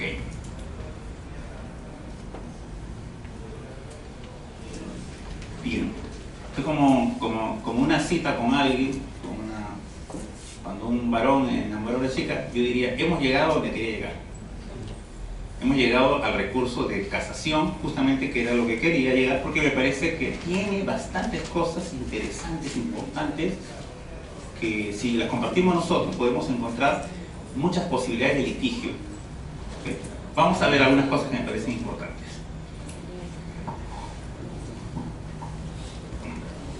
Primero, una cuestión de término, ¿no? Casar tiene que ver con quebrantar algo. No, vamos a quebrantar algo. Vamos a romper algo. Y como vamos a romper algo, porque ya ha habido una revisión, y a pesar de que había una revisión, yo me voy en casación, este quebrar una resolución tiene que tener causales muy especiales, muy específicas. No pueden ser comunes, porque si no, vamos a pervertir el sistema. Es decir, ¿en qué se pervierte el sistema? El sistema es que debe tener un equilibrio entre la economía y la seguridad. Y se quebrantaría esto, porque los litigantes todos irían en casación simplemente para procurar una situación de dilatar la ejecución de una resolución. Entonces, para evitar esto, tiene que ser muy estricto la Corte Suprema en qué resoluciones ameritan ser casadas, o sea, ser valoradas. Bueno, esto un poco lo que se hablaba, Roma, pero básicamente el derecho francés, el origen de la casación, ¿cierto?, como un control constitucional de las resoluciones, ¿no? Y entonces van a aparecer conceptos como se va a valorar, se va a analizar errores, injudicando, va a aparecer esa frasecita, y errores en el procedimiento, ¿no?, en el proceso, o sea, cómo se ha tramitado, si se ha infraccionado garantías. Entonces, ahí tenemos dos ideas, que una resolución que va a ser casada, que tiene en el origen de la casación, tiene que ver con un control, en realidad, por decirlo de una forma, históricamente era un control de la constitucionalidad que debe estar implícita en toda resolución y que no se hayan vulnerado esta, ¿no? Después tenemos un poco de historia, definiciones, ¿no? Okay. Objetivo de la casación. Este es un primer objetivo discutible. Es el primer tema que planteo como un tema de gran discusión y que no nos hemos dado cuenta, que nos han sorprendido y hemos estado un poco así pasivos. ¿Cuál es? Miren, históricamente, y dado que usted lo planteaba antes, diferencias entre el proceso civil y penal, yo le voy a decir una sustancial. Sí, es que el proceso civil tenía como elementos de valoración no solamente la ley, sino la costumbre, ¿no es cierto? Cuando el juez civil puede valorar la ley, no solamente la ley, sino la costumbre, la doctrina, la jurisprudencia, ¿no es cierto? Son fuentes, ¿no es cierto? Pero díganme, históricamente el derecho penal, procesal penal, ¿cuál era la única fuente que tenía? La única, la ley. Pero ahora ya tenemos otra y no nos damos cuenta, que es la jurisprudencia. la jurisprudencia vinculante. Y ahí hay un problema. Claro, cuando la jurisprudencia es muy clara, muy contundente, no hay ningún problema. Pero ¿qué pasa cuando una jurisprudencia vinculante? Le voy a poner un ejemplo como litigante. Acuerdo plenario 02-2007, que es relativo a la valoración probatoria de las pericias. Resulta que, de acuerdo al Código de Procedimientos Penales, las pericias tenían que, para ser valoradas debidamente, tenían que ser ratificadas. Entonces, los jueces supremos dijeron, vamos a exonerar de la ratificación. ¿Correcto? O sea, puede tener valor probatorio para condenar a alguien. Recuerde que en algunos casos las pericias son determinantes para condenar a una persona. Recuerde solamente los delitos sexuales. Si no hay pericia, no hay condena, ¿no? La pericia tanto biológica como la pericia psiquiátrica, psicológica, perfil sexual, etc. Resulta que por el tema de la carga procesal, también hay insumisión legal, no acuden a la ratificación. Entonces, los abogados, que siempre somos astutos, decían, como no está ratificada y el Código de Procedimiento dice que no tiene valor, no hay prueba. Y los absolvían. Entonces la Corte Suprema dijo, entonces vamos a hacer un acuerdo plenario donde diga que no es necesario que estén ratificadas. Correcto, pero eso lo dice al comienzo, pero después da una serie de diferencias habla de pericias de percepción y pericias documentadas. Por ejemplo, las pericias contables son pericias documentadas. Dice, cuando son documentadas no necesitan ratificarse, pero cuando proceden de la percepción sí requieren ser ratificadas por lo que se llama el examen pericial. Pregunto, ¿los jueces lo interpretan así o lo interpretan literalmente? Y entonces hemos tenido ya un primer problema, que es la interpretación que hacen los jueces supremos, que generan ¿qué cosa? La recta interpretación de la ley. ¿Qué cosa es? ¿Existe una sola interpretación de la ley? ¿Qué es esto? O sea, es decir, los jueces tienen el poder absoluto de desentrañarlo, como decían los romanos, la ratio ley, eso que invocan el espíritu, como un chamán sale el espíritu de la ley y pueden descifrar esto. ¿Pueden hacer eso ellos? ¿O no es que también se equivocan en sus interpretaciones? Voy a poner solamente un ejemplo. ¿Ustedes saben cuál fue el primer acuerdo o precedente vinculante de la Corte Suprema? Se refirió a la usurpación. Y le voy a decir cómo fue. En esos años, como siempre, gran parte de Lima es producto de las invasiones. ¿Sí o no? ¿No es cierto? Las invasiones. Y hasta un distrito completo son producto de invasiones. Pero esos terrenos no siempre eran del Estado, sino habían también de particulares. ¿Okay? Y también terrenos que pertenecían al patrimonio del Estado. Entonces, habían denuncias. Pero un día se fueron al Congreso y al Palacio de Justicia, yo recuerdo, hace muchos años, cuando llegué el primer acuerdo, creo que iban a desalojar a toda una parte de Chorrillos, porque es una parte de invasión. Entonces, aparecieron 10.000 pobladores con sus hijos. Fueron al Congreso y fueron al Poder Judicial. Mucha presión. Imagínense, para poder desalojar tenían que necesitar 20.000 policías, no sé cuántos helicópteros, pero imagínense que aparte eran casas de material, ¿no es cierto?, de ladrillo y cemento. ¿Correcto? A ver, desaloja eso. Entonces, miren, les estoy diciendo el contexto, cómo se llama un acuerdo plenario, y para que vean qué complicado es hablar de una recta interpretación de la ley. Entonces decían, ¿ya prescribió o no prescribió esos delitos? Porque esos pobladores tienen un montón de años. Entonces decían ahí, el procurador decía, no ha prescrito, porque es un delito permanente, es como el secuestro, sigue consumándose porque sigue en el inmueble, ¿no es cierto? Y no ha prescrito hasta que no salga. Por lo tanto, ha pasado 10 años, 15 años que están, no interesa, no ha prescrito y por lo tanto sigue vigente, ¿no es cierto?, la ley. En este caso la capacidad punitiva no ha fenecido. ¿Qué decía la otra parte? Sus abogados decían, sí ha prescrito, porque se debe contar desde el momento que ingresó, de que tomó la casa. ¿Y qué cosa creen que fue este primer acuerdo plenario? ¿Cómo resolvió la Corte Suprema? Dijo, entonces, el debate era, ¿es un delito de consumación instantánea o es un delito de efectos permanentes? ¿Qué creen que dijo la Corte Suprema? A ver, la Corte Suprema resolvió así, ¿es un delito de consumación instantánea o de efectos permanentes? Combinó ambas y por lo tanto ha prescrito. Y todos los colores se fueron a su casa y no le fastidiaron más a la de la Corte Suprema. Y también imagínense el costo social. Había un costo social, porque yo le imagino que usted tiene una casa, ¿no, señor? Y viene un bulldozer y trata de derribar, ¿usted qué va a hacer? Pues por su casa, de ladrillo. ¿Sí? Entonces va a enfrentar, cuando dice nada, derriben mi casa, no va a decir, ¿no? Correcto. Entonces, por eso esta primera objetivo de la casación a mí me preocupa. O sea, hay una sola interpretación, pero así lo dice, ¿no?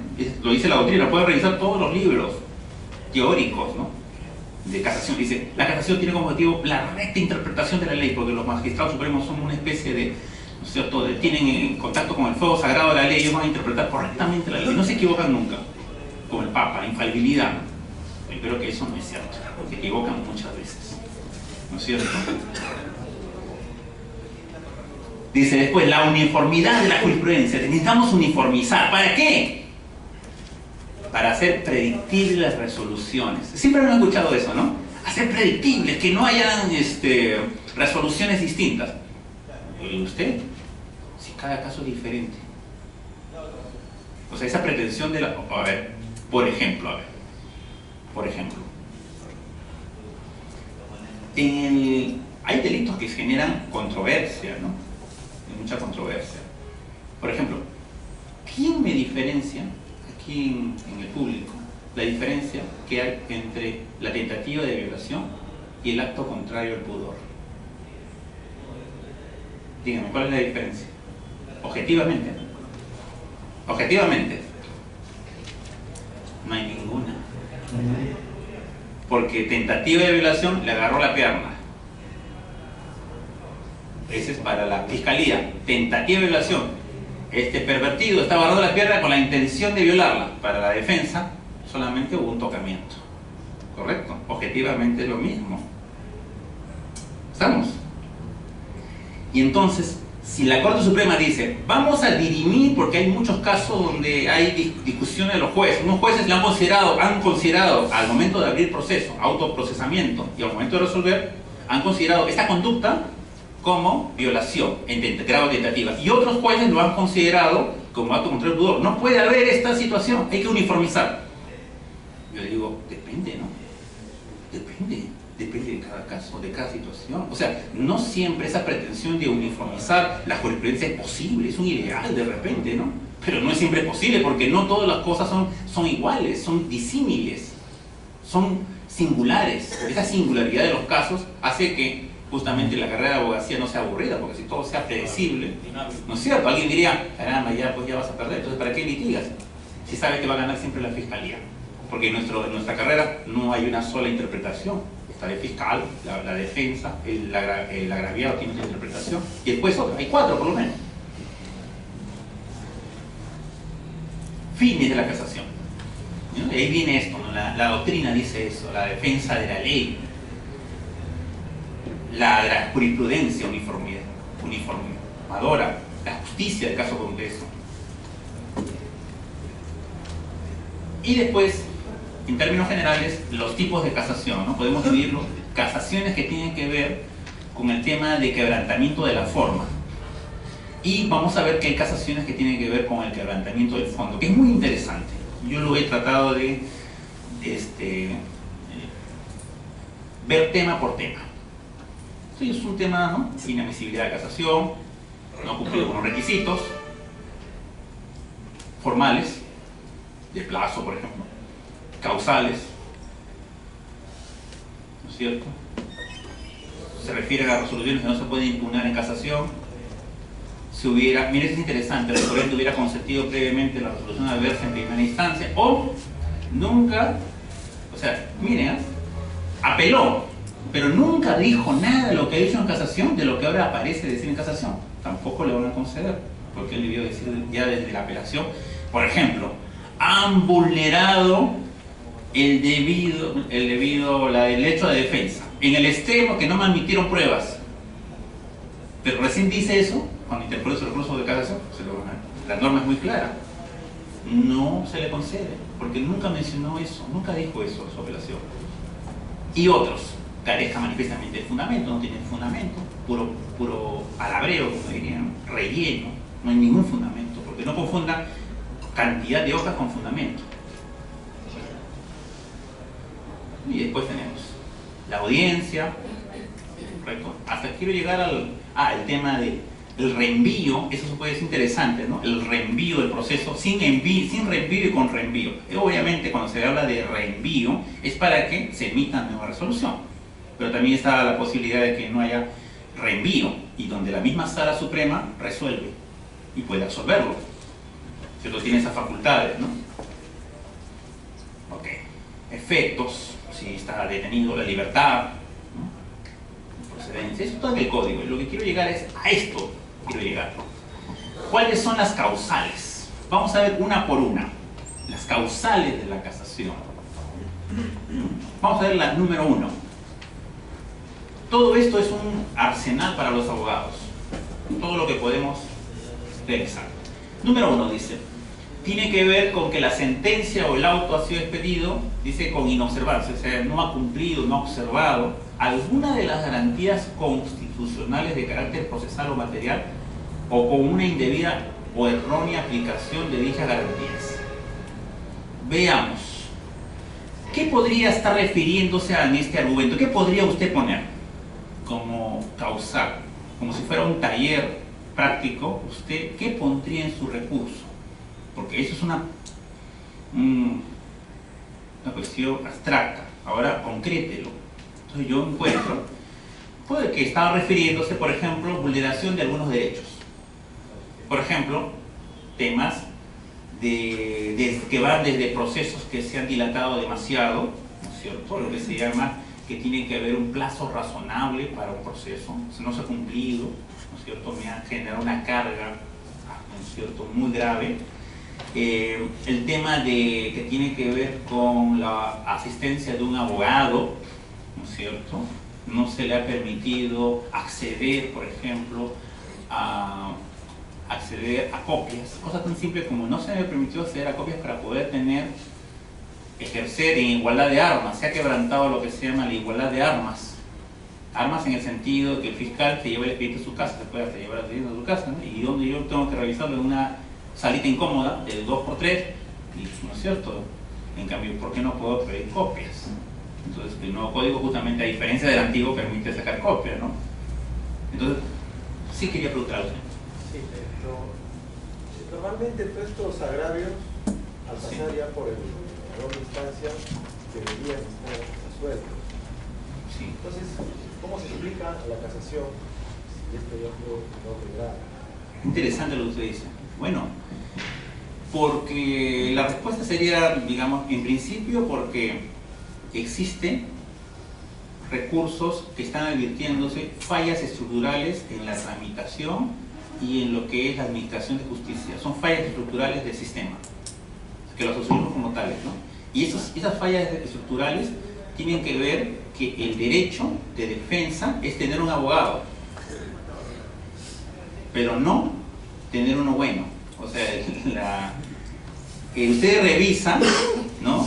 Y es el caso, por ejemplo, de Nagasaki, ¿no? Cuando Nagasaki interpuso un recurso, ¿cierto?, argumentando grave infracción a la Constitución, porque dijo que a Fujimori, cuando lo trajeron extraditado, le pusieron un abogado de oficio, ¿recuerdan?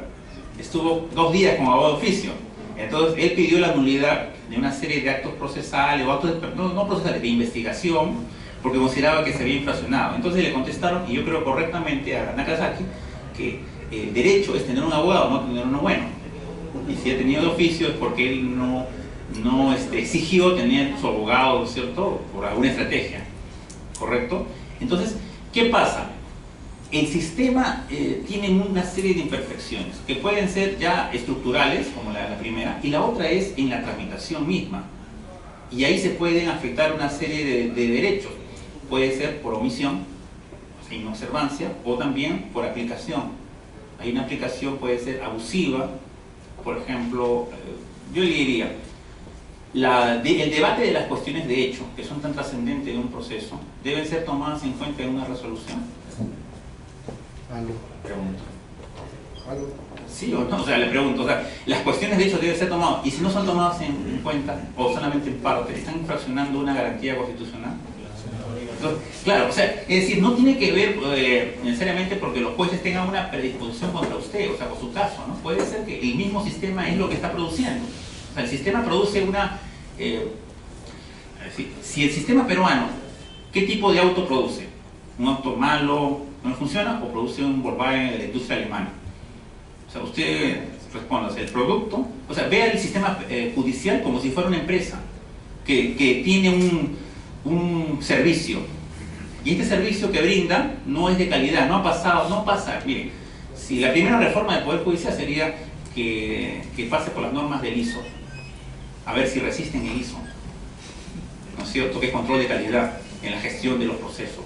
No pasaría, pero sí una empresa como peruana, como AG, el grupo AG Group, ¿no es cierto?, los añaños tienen todas sus empresas con ISO 9000. ¿Por qué? Porque el control de calidad está certificado.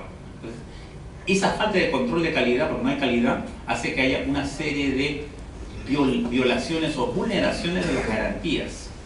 Porque las garantías son solamente un marco, pero la ejecución de ese marco la hacen los jueces. Entonces, las garantías no te garantizan nada si es que usted no opera en el sistema. Puede ser que haya una declaración simplemente, pero no puede usted ejercer una defensa si realmente usted no ejerce recurso. Ese sería uno. Número dos sería la infracción del principio de presunción de inocencia, que es muy interesante discutirlo. O sea, si dicen, por ejemplo, usted señala que se ha infraccionado la presunción de inocencia. En principio, hay una discusión muy clara de que está mal dicho porque en realidad no es ninguna presunción. O sea, no cumple los requisitos de ser una presunción. O sea, no es presunción. ¿Por qué? Porque, como sabemos, la presunción tiene ciertos requisitos para llamarse como tal. Tiene que haber un hecho conocido, ¿no es cierto?, y una inferencia, y de esa inferencia llegar a una conclusión. ¿Correcto? Entonces, son las reglas de la presunción. La presunción de inocencia, en realidad, no es una presunción propiamente, sino ¿qué cosa es? Es fundamentalmente una garantía del estándar probatorio. Eso es lo que con respecto a la prueba. Es decir, un estándar probatorio, es decir, le dicen a los jueces, para condenarte hay que vulnerar la presunción de inocencia. ¿Qué te están diciendo? Que te tienen que haber condenado a tu cliente con una cantidad de pruebas suficientes. La gran pregunta es, ¿qué es suficiente? ¿Cuánto es suficiente? Una sola declaración podría condenar a alguien, según la Corte Suprema. Testis 1, testis nulo dice que ya no rige. Ahora, un testigo puede ser suficiente en delitos sexuales para condenar a alguien. ¿Qué es suficiente? Entonces, justamente en la casación, en este primer punto de causal, usted puede alegar que han infraccionado la presunción de inocencia porque la entidad probatoria, para mi consideración, no ha sido suficiente para poder vulnerarla y poder condenarlo. Una sentencia de mérito de condena requiere más peso. Miren, ¿cuánta prueba necesito para absolver? ¿La misma que para condenar? Yo digo que no. Yo necesito menos pruebas para absolver, porque el sistema es así. El sistema dice, yo prefiero, históricamente fue así, sigue siendo así aquí en Estados Unidos y en cualquier parte del mundo occidental. Yo prefiero que un inocente sea condenado o que un probable culpable sea absuelto. ¿No es cierto? Usted prefiere que una persona inocente o que se presume inocente sea condenado. No, usted dice, no, yo prefiero que un presunto culpable lo absuelva. Pero ese, nos guste o no, esa es la regla. ¿Ok? Entonces, cuando usted invoca en casación que han vulnerado la presunción de inocencia, es porque en el fondo está diciendo, no es el tratamiento, o sea, la inocencia tiene otros aspectos, ¿no?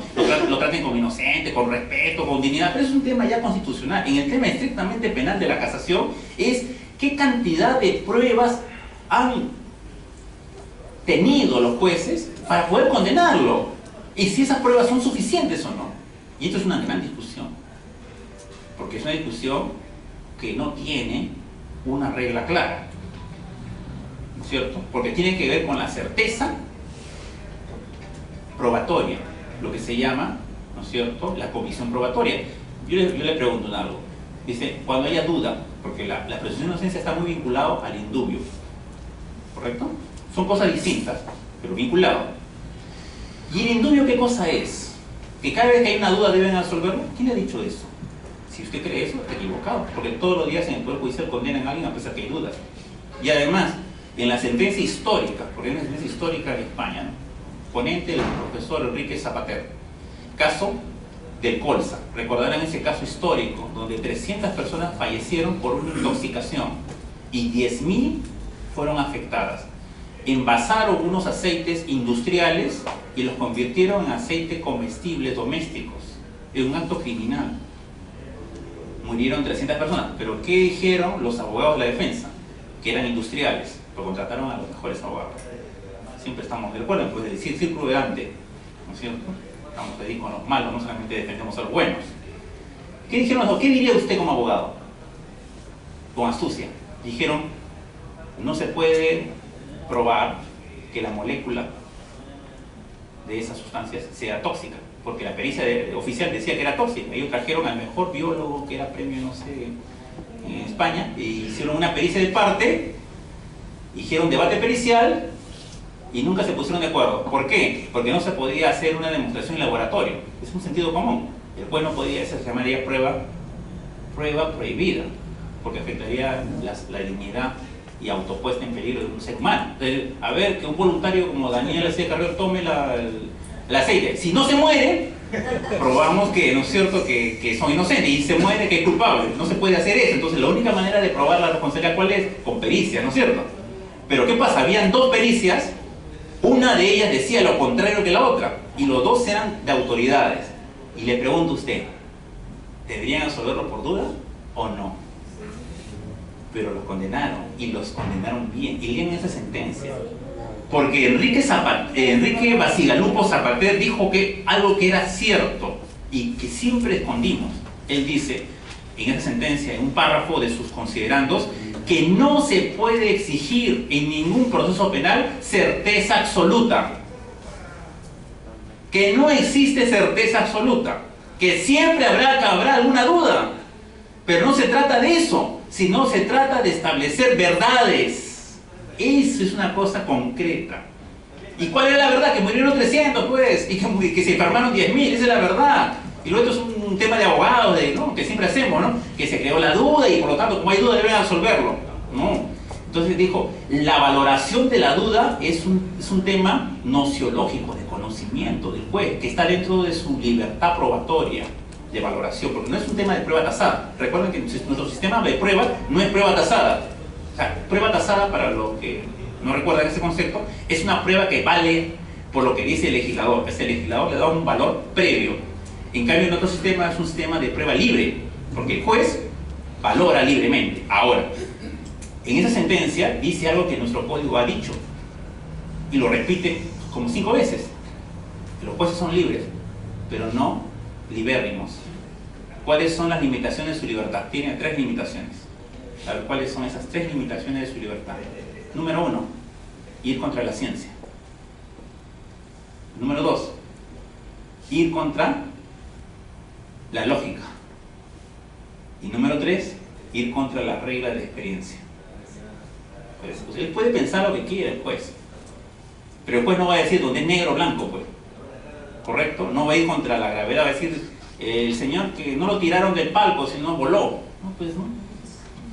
Correcto, ¿no? O sea, él se va a guiar por la gravedad, por una pericia, y en ese sentido va a formar su convicción, y él va a decir, va a fallar. Siempre habrá duda.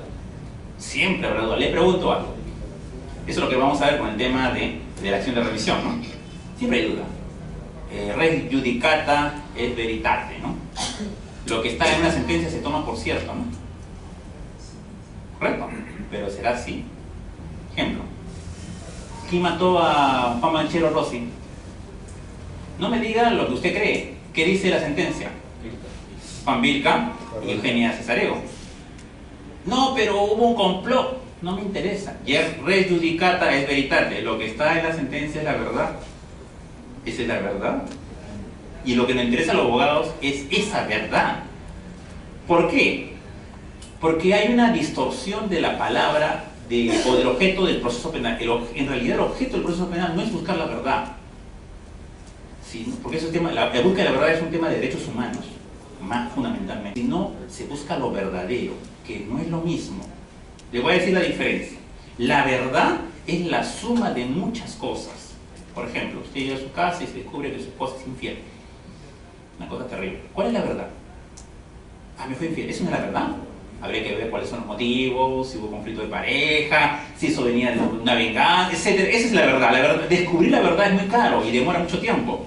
En cambio, el sistema penal es modesto. Dice, yo no quiero la verdad, yo me quedo con lo verdadero. ¿Qué cosa es lo verdadero? Lo que se puede probar. Y entonces, ahora entiende por qué los fujimoristas no entienden eso, ¿no? Yo editaba una conferencia, un día me invitaron, una anécdota. Tenía una alumna que era fujimorista, me dijo, doctor, ¿usted puede editar una conferencia? Y claro, en el local principal del partido fujimorista. Y era sobre la sentencia del caso Fujimori. Voy a decir cosas que de repente no les gustan. No importa, doctor, vaya, usted estaba lleno, 200 personas. Me escucharon muy detenido, entonces estaba analizando la sentencia. Y se molestaron cuando le dije esto, lo que le acabo de decir, res judicata es veritate. Por más que usted, su corazón le diga que es inocente, él es culpable. No, pero no hay prueba. Res judicata es veritate. Lo que está en la sentencia es la verdad. Esa es la verdad. ¿No es cierto? En ese mismo tema usted antes ha dicho el presidente Fujimori, pero en este momento ese señor tiene el grado honorario de delincuente. Por eso, porque esa es la verdad, pues señor. Esa es la verdad verdadera de la sentencia. Claro. El resto son opiniones políticas, sociológicas, que a los abogados no nos deben interesar más allá de nuestra vocación, digamos, de cultura, ¿correcto? O de estrategia, de análisis. Pero yo creo que este tema es importantísimo que usted tenga claro, ¿no? Los límites de la presunción de inocencia no se vulneran si no es con prueba suficiente. Y en esta primera causal, usted tiene que discutir si ha habido suficiencia probatoria. Y es un gran tema, porque eso no es un tema de palabreo, es un tema técnico. ¿Qué es la suficiencia probatoria? ¿Cuánto se necesita para...? Y cada delito tiene diferentes pesos.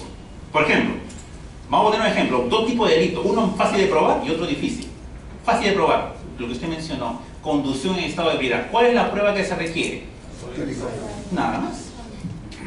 Nada más. Porque es un delito de peligro abstracto. En cambio, usted quiere probar que en Choropampa, Cajamarca, ha habido contaminación ambiental. El delito que está en el 304 del Código Penal es contaminación ambiental. Y es un delito, no es de peligro abstracto, sino de peligro concreto. Concreto. ¿Y qué cosa dice el delito de peligro concreto? De acuerdo a la doctrina, hay que probar el nexo causal. Ejemplo muy concreto. Aparecen unas vacas que están enflaquecidas, que ya no producen leche, y los campesinos dicen, es por la mina. ¿Correcto? Y los denuncian penalmente por contaminación ambiental producto del relave o de la contaminación ambiental que produce los residuos de la mina. ¿Usted como abogado de la mina qué diría? ¿Qué diría? Dígame. Hay que probar el nexo causal. Hagamos una pericia y evaluaremos las vacas si están flacas porque están haciendo dieta o por lo que sea.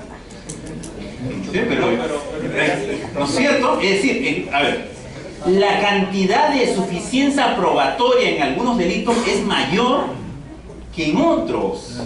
O sea, algunos delitos requieren menos prueba para, o sea, menos trabajo para condenar a alguien.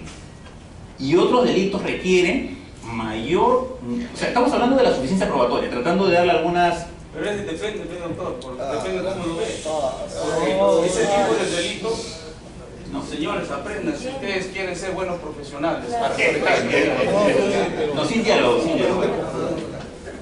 Doctor, en ese tipo de delito ecológico, por ejemplo, en los riachuelos, en los ríos, no hay ni batracio. No hay ningún animalito lo más humilde posible, ni las truchas ni los bagres. Entonces es sencillo probar, no necesariamente con la vaca. Esa sería la opinión de la fiscalía. Por eso está diciendo que es difícil probar. Claro, por eso le digo, o sea, lo que... esa sería la posición de la fiscalía y yo lo considero válida. O sea, su posición es del fiscal. Usted es el fiscal escrupuloso, ¿no? Pero yo pregunto, Y la otra parte que se ve mudo, como la canción de Shakira, solo ciego y mudo, ¿no? Pues el abogado va a decir, pruébame el nexo causal. ¿No es cierto? A eso iba. O sea, no es para discrepar con alguien, no simplemente tratar de, mi rol en ese momento es tratar de mostrar todas las posibilidades que hay. ¿Correcto? Número 2. Ya hemos visto una, nada más, miren, qué interesante. Hemos visto una y todo lo que podemos hacer como abogados. Número 2. Cuestiones procesales. La sentencia o auto incurre o deriva de inobservancia de normas legales de carácter procesal sancionadas con la nulidad. ¿Qué podría ser? Todo lo que se conoce como errores en el proceso, ¿no? Falta de respeto a determinadas formalidades procesales. Las formalidades, dichas en lenguaje común, suenan ridículas. Es decir, como una formalidad. Miren, por ejemplo, le voy a contar un detalle para que ustedes se den cuenta qué importantes son las formalidades. Caso O.J. Simpson, conocido por todos, ¿no? O.J. Simpson era un jugador que mató a su mujer porque sabía que él era infiel, tenía su amante, y él tramó un asesinato y los mató a los dos. Después la televisión americana vio cuando él se jugaba, lo capturaron, lo procesaron. No lo condenaron, lo absolvieron. O sea, mejor dicho, no lo absolvieron, porque en Estados Unidos no se absuelve, sino se dice not guilty. O sea, un no culpable. Un no culpable no es lo mismo que un inocente. ¿Correcto? No guilty, no culpable. ¿Ok? ¿Y cuál era la formalidad? Es esta. Pasaron 2 meses y una señora declaró en la prensa: yo vi cuando ese señor estranguló a su mujer y mató al hombre que estaba con esa persona. ¿Cómo sería eso en el Perú? Que reabran el caso, que ya se descubrió la verdad, ¿no es cierto? ¿Y qué dijo la justicia americana? Caso cerrado. Caso cerrado. Ya lo juzgaron, no se puede reabrir. Prohibición de nebis in idem procesal. ¿No es cierto? No puede haber una persecución por el mismo hecho. Ahí lo persiguieron y hay un fallo. Eso se llama formalidad. ¿No es cierto? Es una formalidad. Las formalidades son importantes, señor. La forma es tan importante como el contenido. Así como usted compra una ropa por la calidad, también por la forma. Igual en el proceso, tiene mucha importancia las formalidades. Y esas formalidades, ¿no es cierto?, ¿qué podrían ser? Omiten la sentencia puntos esenciales. Por ejemplo, ¿no? Eso sería un ejemplo, ¿no?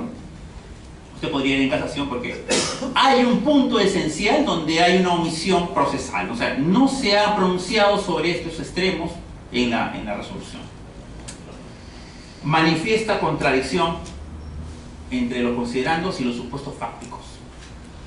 Divergencia entre la acusación y la sentencia. Esto es una grave, o sea, lo que se llama grave vulneración del principio de correlación de la sentencia. Recuerden que hay un principio básico que es que solamente se le puede condenar por los extremos contenidos en la acusación.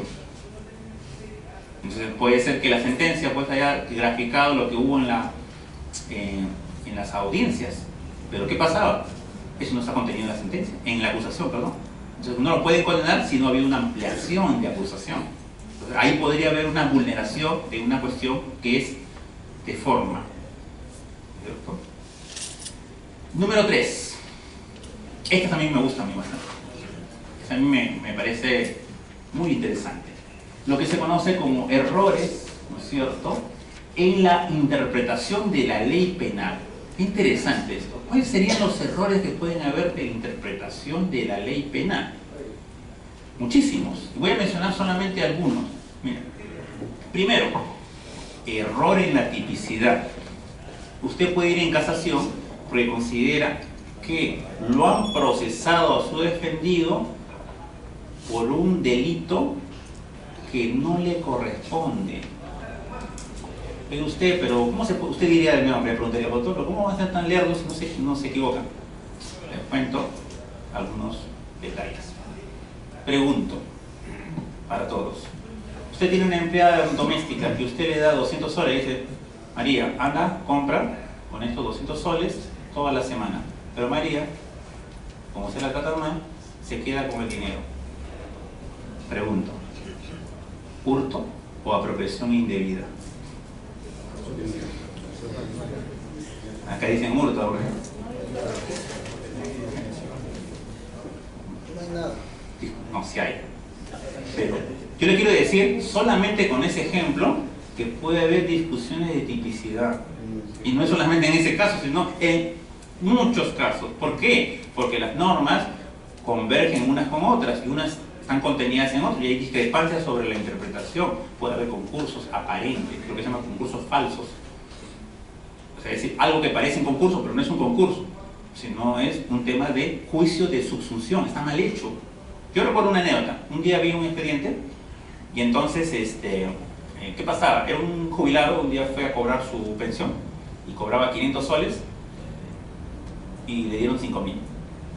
Él vio que comenzaban a pagar y no arreglaba los 5.000, agarró 5.000, se presionó y se fue a su casa. En la tarde, o a las horas nada más, se dieron cuenta, desesperado el cajero, ¿qué he hecho? Y entonces vieron ahí y lo notificaron, devuelva, dijeron, porque usted se ha apropiado indebidamente, ¿cierto? Y entonces el fiscal dijo, lo denunció porque a pesar de que lo notificaron, dijo, lo que se da no se quita, el que quita es una mariquita. Entonces el jubilado ya se quedó con los 5.000. Entonces le abrieron un proceso penal por 190.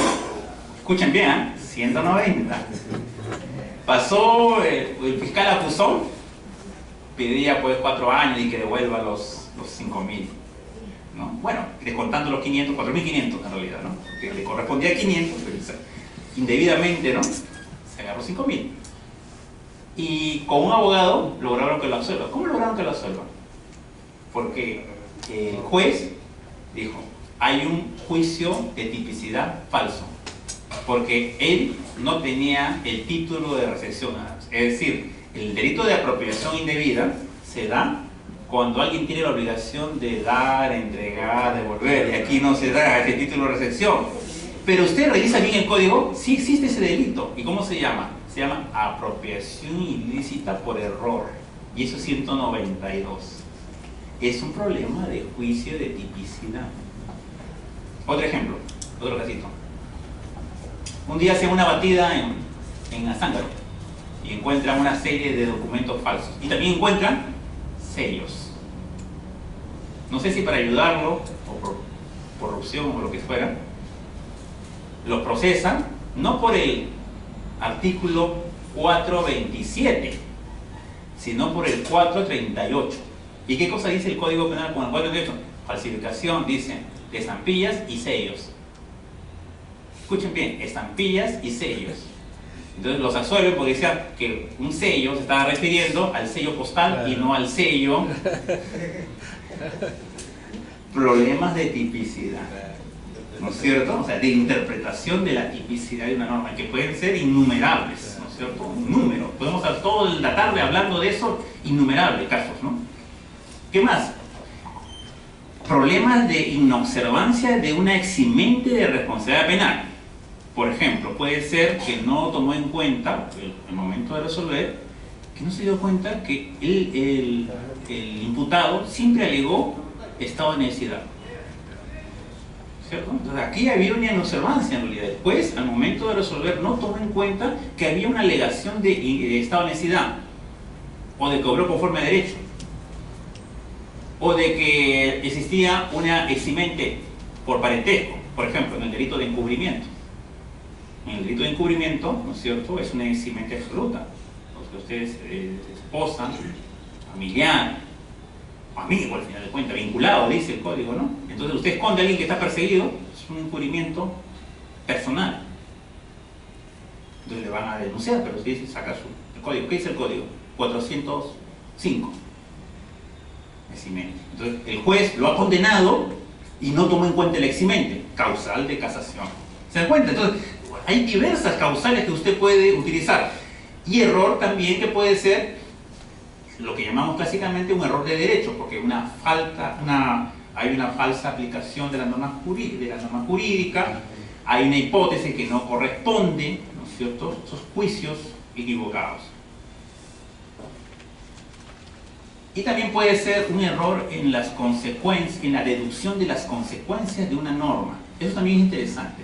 Es decir, hace poco justamente estaba viendo un caso y me llamó poderosamente la atención. Y en realidad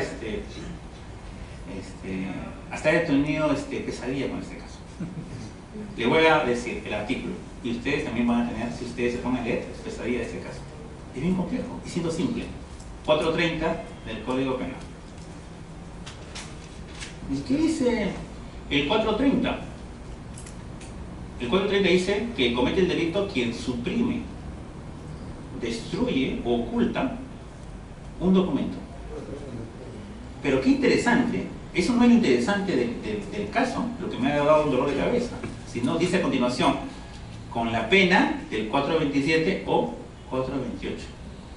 Y entonces cuando le han abierto proceso penal, le han puesto así, abriéndole proceso penal, fundamentación jurídica, por el 430 en concordancia con el 427. Pregunto, si esto fuera en casación, ¿dónde está el error del juez al momento de abrirle proceso? Miren, lo vuelvo a repetir para que vean. Miren, el 430 dice que el delito es suprimir un documento, ocultarlo, destruirlo, y la pena es la que establece el 427 o, es alternativo, 428. Pregunto, ¿cuál sería en este caso, ¿no es cierto? ¿Cuál sería el error al momento de abrir, que usted podría ir en casación? ¿Cuál sería? ¿Cuál cree? ¿Qué están omitiendo? Algo grave, ¿ah?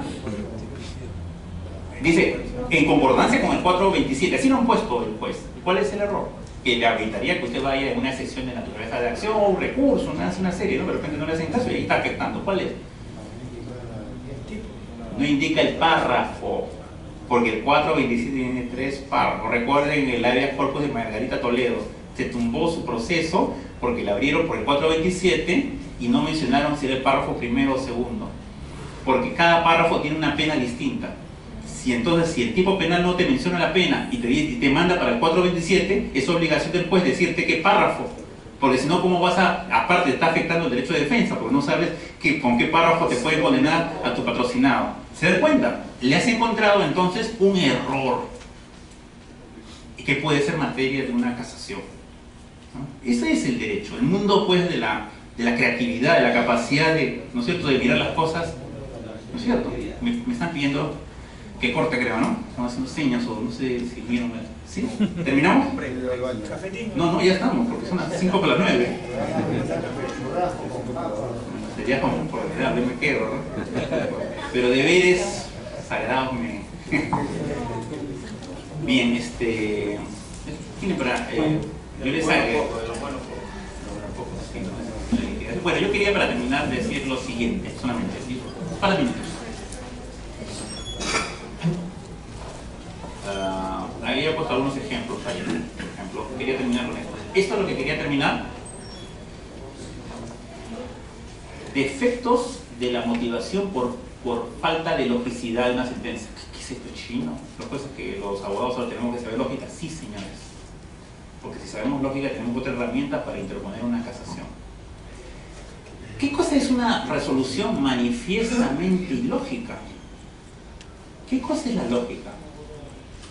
La lógica es un razonamiento correcto. Eso es, razonar lógicamente es razonar correctamente. ¿Y qué cosa es lo contrario a lógica? Que sería materia de una casación. Vulnerar los principios de la lógica. ¿Y cuáles son? Son estos. De contradicción. Las cosas no pueden ser y no ser a la vez. O sea, una sentencia dice una cosa, después dice otra cosa, se contradice, se le encontró un defecto de motivación por ilogicidad. Identidad, ¿no es cierto? Una cosa es en sí misma, ¿no es cierto? O sea, una cosa es, lo que es A no puede ser B, ¿correcto? Y del tercio fluido, o sea, es ser o no ser, no hay algo intermedio. Y el fundamento lógico más vulnerado, lo que usted mencionaba por los jueces, que fue creado por un filósofo Leibniz, que es razón suficiente. defecto de motivación porque falta razón suficiente. No me ha dado razones suficientes. No me ha suficientemente motivado la resolución. No se debe hacer un análisis, por lo tanto, arbitrario. En la lógica, estamos hablando entonces de que los enemigos de una sentencia son las falacias, que es un capítulo entero para dedicarnos a estudiar. Y una falacia, ¿qué cosa es? Es un razonamiento incorrecto. Ejemplo, típica falacia de una resolución judicial que yo he visto muchas veces, que se llama la falacia del salto a la conclusión, o como decían los romanos, saltum per concludendum.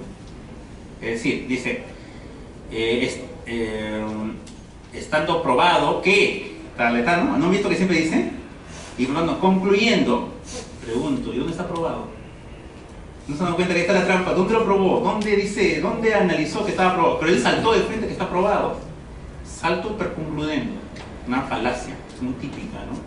Entonces, usted ahí tiene una herramienta para decir, cuestionar, esta resolución ha violado la lógica y por lo tanto es materia de una casación. Yo les agradezco profundamente su atención. Gracias. Sí, ¿Algún texto que nos pueda recomendar respecto a este tema de la lógica jurídica? Bueno, podría, yo le recomiendo, a mí me ha servido mucho, un libro clásico que es el fallecido profesor de Trujillo, Florencio Mixanmas, que se llama Lógica para operadores jurídicos. Y después hay unos libritos que son de unos profesores americanos, me han dado que es muy gracioso, que es un ornitorrinco Baumbar. Es de cómo aprender lógica con humor. Es un librito que venden en Crisol, un ornitorrinco, y después que hablan de situaciones lógicas que nos pueden parecer cotidianas, que no nos damos cuenta. La lógica está en todo. Está en todo. Y entonces una resolución con mucha más razón. Otra vez les agradezco su atención. Gracias. Nos veremos.